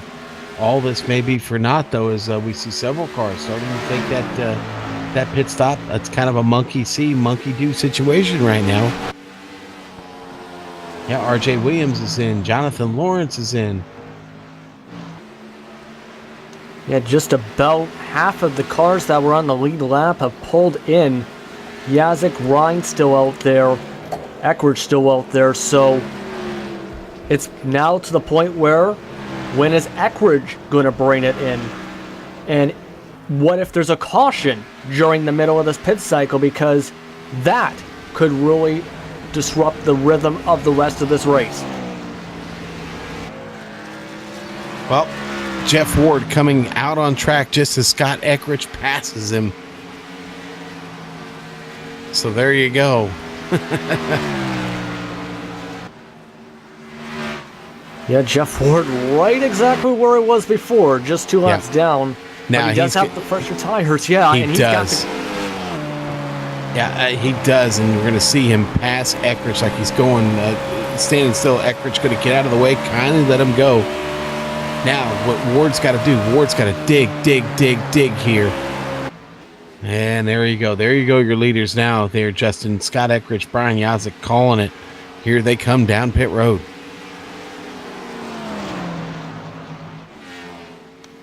Yeah, he's now bringing it in. Tommy Ryan's still going to stick it out there.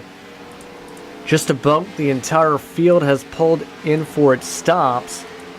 As, like I said though, Eckrich still has to eventually come in. And it's going to get to the point eventually where it could get too much of a lost ground if he doesn't come in. Well, I thought I heard Eckrich call for his pit stop, but I guess he decided not to go. That kind of threw me off there. I thought he was coming down, but he is still very much on track. Now still picking up spots, though, is Jeff Ward. Now he finds himself up to 9th. With everybody in front of him still needing to come in for a pit stop here. Yeah, outside of Eckrich and Ryan right now, who has to come in? Tyler Dalton still has to come in. Thomas George, Ricky Harden, James Krahula. All of them, I would expect them to come in the next few laps with how the rest of this thing has gone out. Because you put it the best way, we've both really emphasized this. It is not a smart idea to go on 75 lap old tires to finish a race. Yeah, I don't know that you're going to be being able to make it work, but Thomas George and Ricky Harden almost had trouble there with the lap car, the 76 of Rick Thompson. Thompson just getting out after his, he's got fresher tires. He's been back out on track here for about 12 laps on those tires, but almost makes contact there with the 15 of Harden. He was able to get by George cleanly. Thomas George, Ricky Harden still out on track looking for those pit stops here possibly soon. Now we're going to have 35 laps to go this time around. Maybe these guys, maybe Eckrich, Ryan, Dalton, George, Harden, and Krahula all know something. Remember I said earlier Eckrich was in that practice session working on fuel runs. Maybe they do have this figured out here, Justin. Yeah, possibly, because someone from the broadcast feed did mention this through the comment section. He does prefer the longer runs. And guess what? This is the longest green flag run of the race. So logic would say he's going to try and stretch it for as much as he can possibly, with a lot of these cars banking on a potential caution maybe as well, because a majority of the field is 2 laps down still. And Ricky Harden passes George, but Jeff Ward just makes his way through. Now George getting past George and Harden now finds himself back on the same lap with them. But they are still fighting. Harden trying to hold off George. Did a great job of getting that spot away. Obviously a lot of work went into that. But again, these two have been pretty good partners. Now they're nowhere as close to our leader, Scott Eckrich, but they've done a good job keeping themselves locked in on each other. Tommy Ryan still hanging on to that second spot all the way up there in front of him. Tyler Dalton still in third. Again, all these cars, your top 6 right now, we suspect need another pit stop. We'll see. Don't have any hard numbers on that, but Justin, right now they're looking pretty good, pretty smart with 30 laps to go when they come across the stripe here. Yeah, they are looking smart, really smart, smarter than us. No offense to ourselves. Those with strategy, because, like I said, if there's a caution, they're going to be the ones who have the best shot to get the victory. With most of the field, even with the wave around, going to be stuck a lap down. But if you have Tyler Dalton, for example, hitting the wall, you do not want to be the caution, to put it simply. You don't want to be someone who bounces off the wall and spins out, which Dalton had bounced off the wall actually coming out 4 in the past half a lap ago. Because if you're that caution, your whole strategy goes out the window and right down the fire escape. Yeah, we are in uncharted waters now, as Eckrich and Tommy Ryan appear to have really enforced their will on the rest of the field right now. Jeff Ward still making his way around. I'm following Ward now. He has caught Ricky Harden, and that's going to be another position for him to get back on the lead lap. Ward currently sitting in 7th. Everybody ahead of him has not pit. Remember that. So he is off cycle with the top 6 right now. And a little bit of intel there. We're hearing maybe there's a number we start thinking about if they haven't pitted, maybe hearing about 5 to 10 laps. You've got to begin to wonder they're probably committed to this run. Yeah, because by about 180, I think, as our director Amjad pointed this out perfectly, it might not be enough time, even with the 2-second lap difference between fresh tires and old tires, to be able to not only get back on the lead lap, but be able to have a shot to win the race. So this is the point where, if you're staying out, you want this to stay green. Oh yeah, absolutely. Now, right now, Ricky Harden and Thomas George are kind of in a precarious position. They've got a lapped car right there who's a little bit faster than him, the 66 of Jonathan Lawrence. And, you know, Ricky and Thomas are out there on a really, really long run right now, trying to just navigate their way around safely without getting these cars into trouble. And you've got Lawrence right there in the mix, is making it kind of tough on him. Now, Ricky finally lets him get around and just go. Not racing Lawrence at all, but you'll see here, Ricky gets in his toe, and Lawrence not able to really get away. Lawrence dealing with some damage on that car. I see the 37 coming into the picture now. There's Brent Pucari. That's another driver who is a couple laps down right now. But as you see here, these two cars there, Harden and George, are starting to get separated. They're on the much older tires. Everybody able to make their way through regardless of any damage they've got. Here comes Matt Murphy. The 98 is Stephen Herring, the Dairy Queen machine. We've barely talked about him tonight. He's quietly had a decent top 15 run, really. He's still 3 laps down, but he's got some speed in that Dairy Queen car. And I think that car is kind of making some people think, let's have some ice cream after this one. Doesn't sound like a bad idea. Hey, listen, buddy, let's drop down the disco ball. It's time to boogie.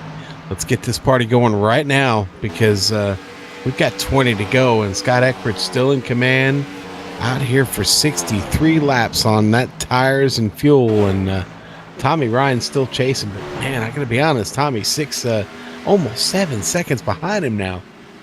Really has gapped. Eckrich has just really gapped the field tonight.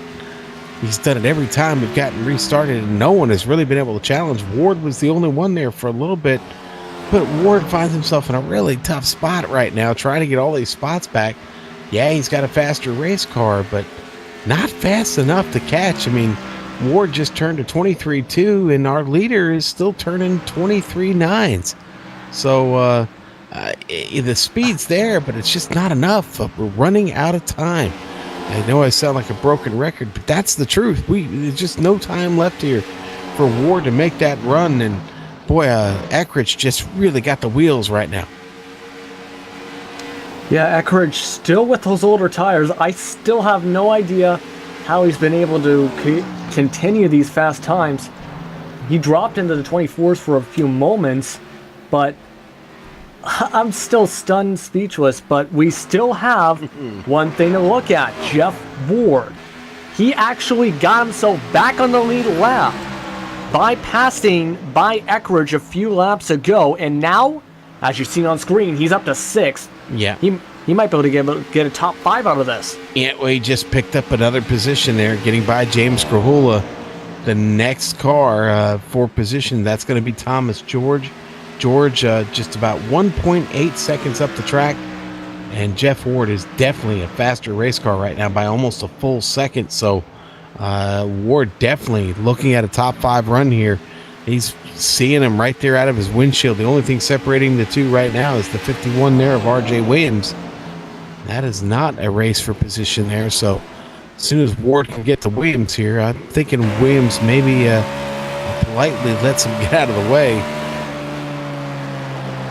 But Ward has climbed a really, really tough mountain here after taking that pit stop some 29 laps ago. And there he goes, getting under Thomas George now. Ward is going to pick up another spot. Jeff Ward up to 5th. Yeah, even with the pace Jeff Ward's setting, everyone I think is doing the math in their head to make sure of this. It is 3 to 4 seconds back he's going to be behind Eckridge by the thing this finishes. There is not enough time to finish off this race. Well, I think to catch up to Eckridge. We've said that. Yeah. Yeah, no, we have. He just got by Ricky Harden, so there's another one. Podium certainly looking like a possibility now. Tyler Dalton just a short, well, not short, but 7.2 seconds, but that is falling quick, drastically. Ward still so much faster, another full second faster than Dalton and Tommy Ryan. 12 to go here. Ward trying to get around the 51 here. Maybe even using RJ a little bit for a little bit of draft here, make himself a little bit faster down the straights. Something's got to give here, though. Ward has run up on him. You see here on screen. Yeah, he's still running those 23.5s. That is currently still 0.6 to 0.7 slower than your leader in Scott Eckridge. Oh, and he had to check up big time. Man. RJ racing him hard. I'm not sure why he is. He's 2 laps down. RJ is. Boy, making it really, really tough for Jeff Ward to get by. Ward going to look to do it here down the back stretch. Going to get a bender in on him. He does. Finally. Still hasn't passed him. This is not easy. Oh, boy. Oh, that's... Look at Ward. Ward gets on the brakes. Ward hard on the brakes there. Able to save the car. The battle for second, though. That's the one we want to watch here. Tommy Ryan, Tyler Dalton going at it. Dalton getting a run at him. Dalton getting a serious run at him here as we get to the line and down into turn 1. Yeah, Dalton continuing to close here, Justin. Yeah, Dalton getting the better exits compared to Ryan at the moment with these tires very, very worn out at this point. Ryan, in fact, very slow. So he's having to let off big time. He's getting slower to the gas, I think, for the exit portion. But the difference is between, say, Ward or Krahula doing that is where it's letting off more in the entrance is you don't have that speed for the exit to be able to pull off. Dalton, despite these worn tires, still has that pull off. Right. Okay, now Brian Yasek looking to pick up another position. Just got by Thomas George. Now he's getting by Ricky Harden. Oh, boy, Yasek all of a sudden with a late charge here, up to 5th. 6 laps to go for Brian Yasek. I don't know if it gets any better than that. Now he's chasing Jeff Ward, who's 4 seconds ahead of him. I don't know if Ward's got any more left in him. It was such a hard fight trying to get by the 51. Still not sure why RJ Williams was racing him there, but Ward took a little bit of an exception to that. I think Ward is stuck with what he's got here at this point, and it looks like that's going to be a 4th place finish. He's still closing in on Tyler Dalton. There's still an outside chance. But again, he'll have to get through the 51, and that didn't work out last time. Dalton's still fighting up there with Ricky Harden. Or I'm sorry, with Tommy Ryan. Oh, I did it again. I got to put some money in the jar. Sorry, guys.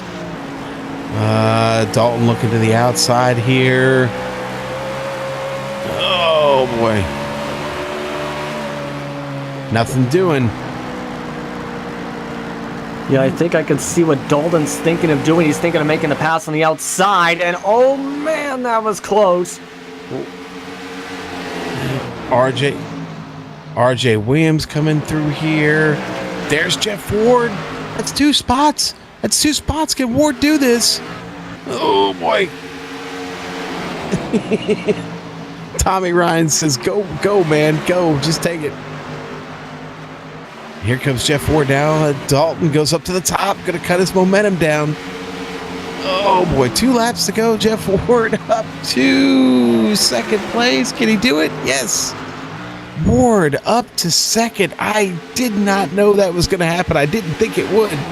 He manages to get it finally. Jeff Ward up to second. Let's go to the front, though, because Scott Eckrich is going to come around, take the white flag. Here in a Delaware 200, Eckrich has been the man all night, and he will take this big win here in Delaware at the Monster Mile. Congratulations to Scott Eckrich on the big win. Jeff Ward still seems to be the man to beat week in, week out, but not tonight. He's going to have to settle for second. Ward with a second place finish. Tyler Dalton on the podium. The number 19 with a great run. Tommy Ryan will come across in fourth, and Brian Yazik rounding out your top 5. Oof. What a race. They were scrambling there at the end. I'm still not certain how Ward managed to pull that off. I had buried him. I'd put him away for dead, man. And he comes back there in the last couple laps and is able to get by Ward and Dalton. Finally, RJ Williams relents just a bit there and gives it back, if you will, and lets Ward come on through there. And boy, what a run by him. But really, the run tonight belongs to Scott Eckrich. Again, congratulations to the Illinois driver.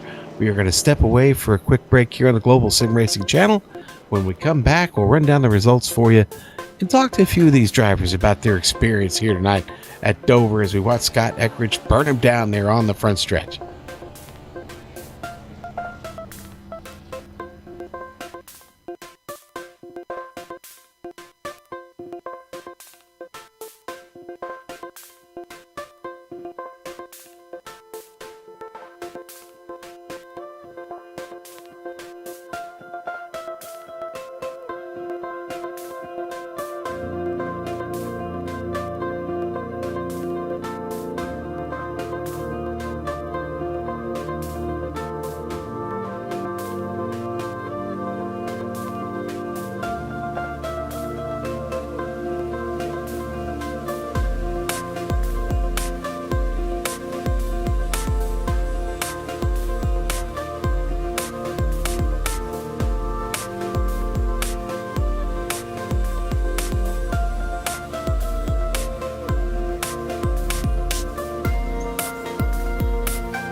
Welcome back to the Global Sim Racing Channel, round 30. And the Patriot Fire Cup Series here in the Premier Racing League is over. Delaware 200 is in the books, and this is how they landed. Scott Eckrich, your big winner this evening. I didn't think he was racing. And then he shows up in qualifying and lets everybody go, and then knocks Brian Yazek off the top. And very controversial MP3 Designs Pole Award winner, but he is your big winner tonight. Jeff Ward comes all the way from the back of the field, basically, to finish in second tonight. But a bridesmaid indeed, ending what has been a tremendous run. But he's still there. Trust me, folks. In third, Tyler Dalton tonight with a great run. Comes up 10 spots to finish there. Tommy Ryan, fourth place finish for him. Brian Yazek rounding out the top five. What could have been for him, not enough there at the end, but Yazek still hangs on a top five finish and will hang on to his point lead this evening. Nick Cohan, a sixth place finish for him. Ricky Harden, seventh. Thomas George, eighth. Brett Bunkari going to finish ninth there for the Canadian. James Grahula with a 10th place finish, and maybe he needed another night off, but top 10 for him. And, well, why don't you take the rest of them there for us, Justin? RJ Williams, he finished out 11th spot overall in that 51 machine, while Matt Murphy was the first car 2 laps down in 12th. Stephen Herring came away with a 13th place finish in that Dairy Queen car. In the WWE machine, Jonathan Lawrence came away with a 14th place finish.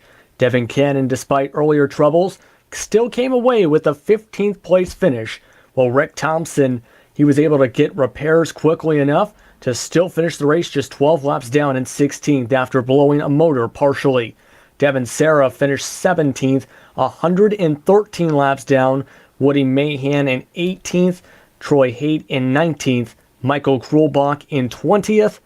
And to round out your race, Justin Rodden, Don Runkle Jr., and Brody Hayes. A lot of drivers having some problems, but a lot of them able to overcome adversity to get some good finishes.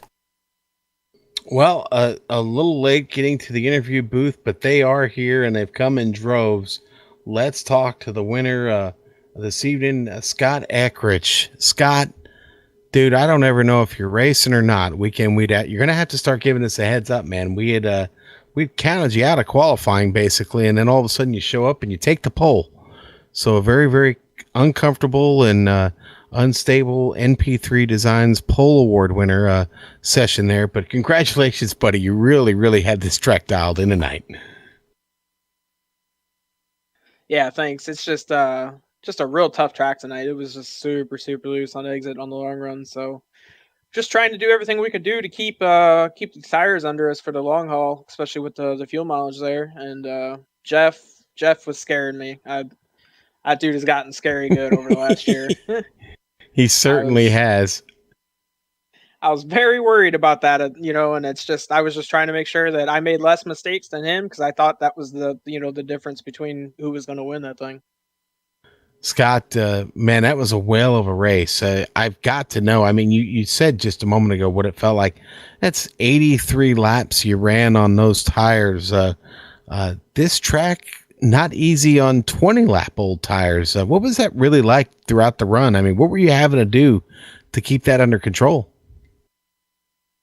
Yeah, that last run was a little two-stage thing because I needed to save about 2 laps of fuel, and I was trying to. So I think that helped me in the long run because I was purposely backing off, letting it roll, letting it cut the center before I did anything. So I think that probably owes a lot to the fact that I was still able to hang on to it. I had a few little situations there where it got away from me a couple times, almost lost a night there off of 2 on that short run, and it just the fuel mileage, it was the way to go on this one. So what went into the decision to actually run tonight? Dover. I like Dover. We run good here. We've had a few wins there. I think we're 4 or 5 now. So we like it here, and I think we have a few tracks that we like coming up here. I think we're going to try to make it for Chicagoland. We'll see how that goes, and we should be here for Iowa, also one of my favorite tracks. All right, so going forward, I just want you to tap me on the shoulder and just let me know All right, if you're running or not, so we can't, so we don't count you out of things before we move on. All right, we almost missed out on that award this evening, buddy. All right, we'll do. Congratulations, Scott. Anybody you want to thank before we let you go, man? Yeah, as always, thank the guys at Loud Butter Motorsports. They're making this thing happen, and it's what makes it all fun. It's what we're here for. Well, it was fun watching tonight, Scott. Again, congratulations, buddy, and we'll talk to you soon, man. Thank you. Okay, well, that's our big winner, the number 70, the Illinois driver tonight there, Justin. Big win for him. You have caught up with Jeff Ward, our second place finisher. That's really weird saying Jeff Ward, our second place finisher tonight, but Justin, you've got him. Yes, we do. Jeff Ward was the best car to finish, of course, who went with the green flag pit stops and worked his way from 2 laps down all the way to second place. Jeff, how difficult was it to try and fight your way back up to that second spot? Yeah, Justin, first off, congrats to Scott. He's a talented guy, and we've had a lot of good battles, and it never gets old. It was tough getting back up there, man. Lap traffic played a big part there. I think I got into the 51 car and almost lost it. I think I lost it 4 times down the straightaway and was able to save it. So that cut off a lot of the time that we was trying to make up to get back to Scott. I think we would have probably got within 3 or 4 seconds. I don't think I could have got to him. He thinks I could have, but never know, man. Never know about them things. And it was just a tough track tonight. Like Scott said, really loose. Had to battle. Back track position was important, so I feel like I was constantly battling back up, trying to get to the front. And but overall, man, second place. It's a good points night for the segment. I think we lost some points to Tommy because of the stage points there, but all in all, it's a good night. At least a good night for the team. Yeah, you were able to save it there and did have a good points night overall.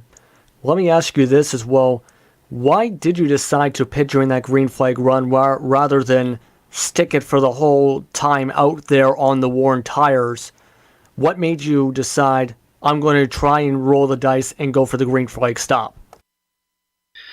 Well, I wasn't real happy with my tire wear, and I was getting a little too loose on exit. So on that previous pit stop, I took, I think it was only 8.5 gallons, which left me about 5-10 laps short going to the end. I was kind of really betting on getting a caution, which that pretty much went green from there on out. So I was just short on fuel. Had to pit, had to try to make something happen there, and just come up a little short. Okay, that does make more sense as well with the fuel on top of everything else there.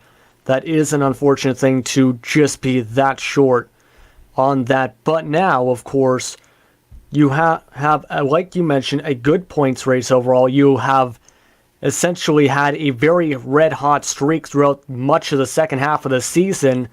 How do you plan to keep that momentum up at Chicagoland? Chicagoland's usually a pretty good track for us. I know Scott said he's good there, so maybe I can feed off of what he's doing a little bit, and we can go out there and have another good team effort. And as far as points, we're pretty far back there. I think I'm just cracked the top 10 in points. Had a really rough start to the beginning of the season, and I wish it was a chase format because we'd be in good shape. But looks like we're not going to be in contention. But at least we'll still try to get this segment win. We'll see how you do, of course, and some fans asking if they can borrow Scott's speed hacks. Maybe they could also borrow some of yours as well, as you've had some great runs throughout this entire season. You are now up to 8th in the points, by the way, just so you know. But thank you very much for your time. Thanks, guys. Have a good one. You too, Jeff. And now Sean Ambrose has one more person. I believe he has your 3rd place finisher. Am I right? I do. Ty Dalton. Brother, you're knocking on the door. I know there is a win coming before this season is over. What track is it going to be? It was almost this one tonight. Oh, yeah. I'd like to make it Chicagoland or Charlotte, but we'll see how that goes. But tonight was interesting because didn't really have the short run speed. Didn't qualify well. On the short run, didn't run very well. Right around halfway, I figured something out on the high side and made up some speed, and that was good. I was able to get some decent halfway bonus points. And then at the end, I don't know what it was about my driving style, but it just seemed like I saved tires better than a lot of other people did. So I saw people pitting. I said, I can make it on fuel. I'm staying out. And I knew at least one was going to get me when moored, but to finish third on that strategy, I'm thrilled. Man, I'm thrilled for you. That was quite a run tonight. A little craziness out there early, and then things settled down. I'm sure you saw a lot of action happen in front of you, didn't you? Oh yeah, a lot happened in front of me, but the funny part was a lot more happened behind me. I think I counted 3 or 4 cars that spun out right behind me. That's a pretty wild feeling when you look in your mirror and you see another one of your competitors going for that wild ride behind you, and you think to yourself for just a brief moment, man, I'm glad that wasn't me. Tyler, like I said, I just know there's a win coming for you, man. I know you're a Carolina driver. What is your home track? Well, I consider my home track to be Charlotte, one of my favorite tracks as well, so it'd be awesome to get a win there. But got to do something about those LPM boys. It's hard to beat those guys when they're on top of their game. Yeah, it is. But we've got some great tracks coming up in Chicagoland, and like you said, Charlotte. Obviously, Talladega is going to be a crapshoot for everybody. And of course, you end the season there at Atlanta. So some really, really good opportunities for you here to get that win. I wish you the best. Anybody you'd like to thank before we let you go? Yeah, I would like to thank Kirkwood Transport Services and Todd Kirkwood. They helped sponsor this race car. Actually, finally got them a good finish. It seems like every time I've had them on the car recently, hadn't had a very good day, but finally got them a podium finish. And I'm going to thank all my teammates over at Unacceptable Racing. All right, Tyler, and we thank you for always putting on a good show, man. Congratulations, and we will see you next week, man. Have a good one. All right, Justin, and that was Tyler Dalton. Good one tonight here at Dover. We get to mix things up just a bit, though. It's time to head on to some different scenery next time, and I look forward to being there with you. I look forward to being there with you too and seeing how things work out. It's going to be another 134 laps of pure action when we go to Chicagoland. So a lot to watch for. I can't wait to buckle up and watch the action. All right, so come see us again with the Premier Racing League on Sunday, October 1st at 9:05 p.m. when the American Pool Supply Truck Series will be back with them this Sunday, October 1st. Yes, September is almost over. October is here. I know, folks, the year, it just flies by. But they head to Chicagoland, the first of 3 races this coming week at Chicagoland. Next week, you'll have the truck Sunday night. We don't broadcast the Xfinity cars on Tuesday nights, but we will also be back next Thursday night from Chicagoland. But you'll see them first Sunday night, 9:05 p.m. for 100 laps of fender banging action. We'd like to thank the drivers and the organizers of the Premier Racing League for coming here tonight and putting on this tremendous show you saw tonight. Thanks to the companies that provide the software and hardware for our broadcast listed here on your screen. We'd like to give additional thanks to Eric Ekholm and Casey Lalonde, who provide our wonderful music. See the screen for how to get a hold of more of their great work. Thanks to the team today, Justin, Amjad, Dougie. Thanks a lot, guys. If you'd like to find out more about GSRC, including upcoming races, you can find it at globalsimracingchannel.com, or you can check out our social media sites. We're definitely on Twitter at GSR Channel, or you can find us at Facebook by just typing in Global Sim Racing Channel, all one word. We'll pop right up there. Now we also have upcoming races on screen for you to see there. We'll be back tomorrow with the Formula Renault 2.0 Championship. Come check us out for that, 3:25 Eastern. That's a lot of fun. Interesting format there. I won't give anything away. If you want to find out what it's all about, come see us tomorrow. All right, so check that out. Mark them down in your calendar. But until next time, race clean, race hard, and we'll see you on the track.